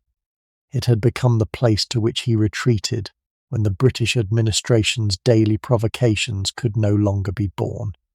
It had become the country he could still inhabit, in the way that no Atlantic exile and no Bourbon restoration and no Allied occupation of his capital could prevent him from inhabiting. And tonight, wherever you are listening from, the small village in the Midlands, the suburb of Auckland, the coastal town in British Columbia, the flat in Berlin, the farmhouse in Ohio, the apartment in a city of Asia or Africa or South America, in which he is a chapter in a textbook a long way from where he lived. The night is moving on into the small hours, and more than 2.5 centuries ago, a boy was born in a tall stone house on a hot Mediterranean afternoon, and more than 2 centuries ago, a man died in a damp bedroom on a South Atlantic island, having said in his last moments the names of the country and the woman that had been the central concerns of his life. In the long, unbroken line of evenings between the 2 mornings. And now he has been alive again for a few hours in your company. He would not, perhaps, have asked for more than that. He would have asked, as he was leaving, about the country you were listening from, and would have been interested in the answer, and would have spoken to you about the geography of the place if he had ever read about it. The work we have done together this evening is the work of remembering. The history books will give the verdict. We have given the person. If these long histories are something you would like to find your way back to on other evenings, you are welcome to subscribe to come back to them.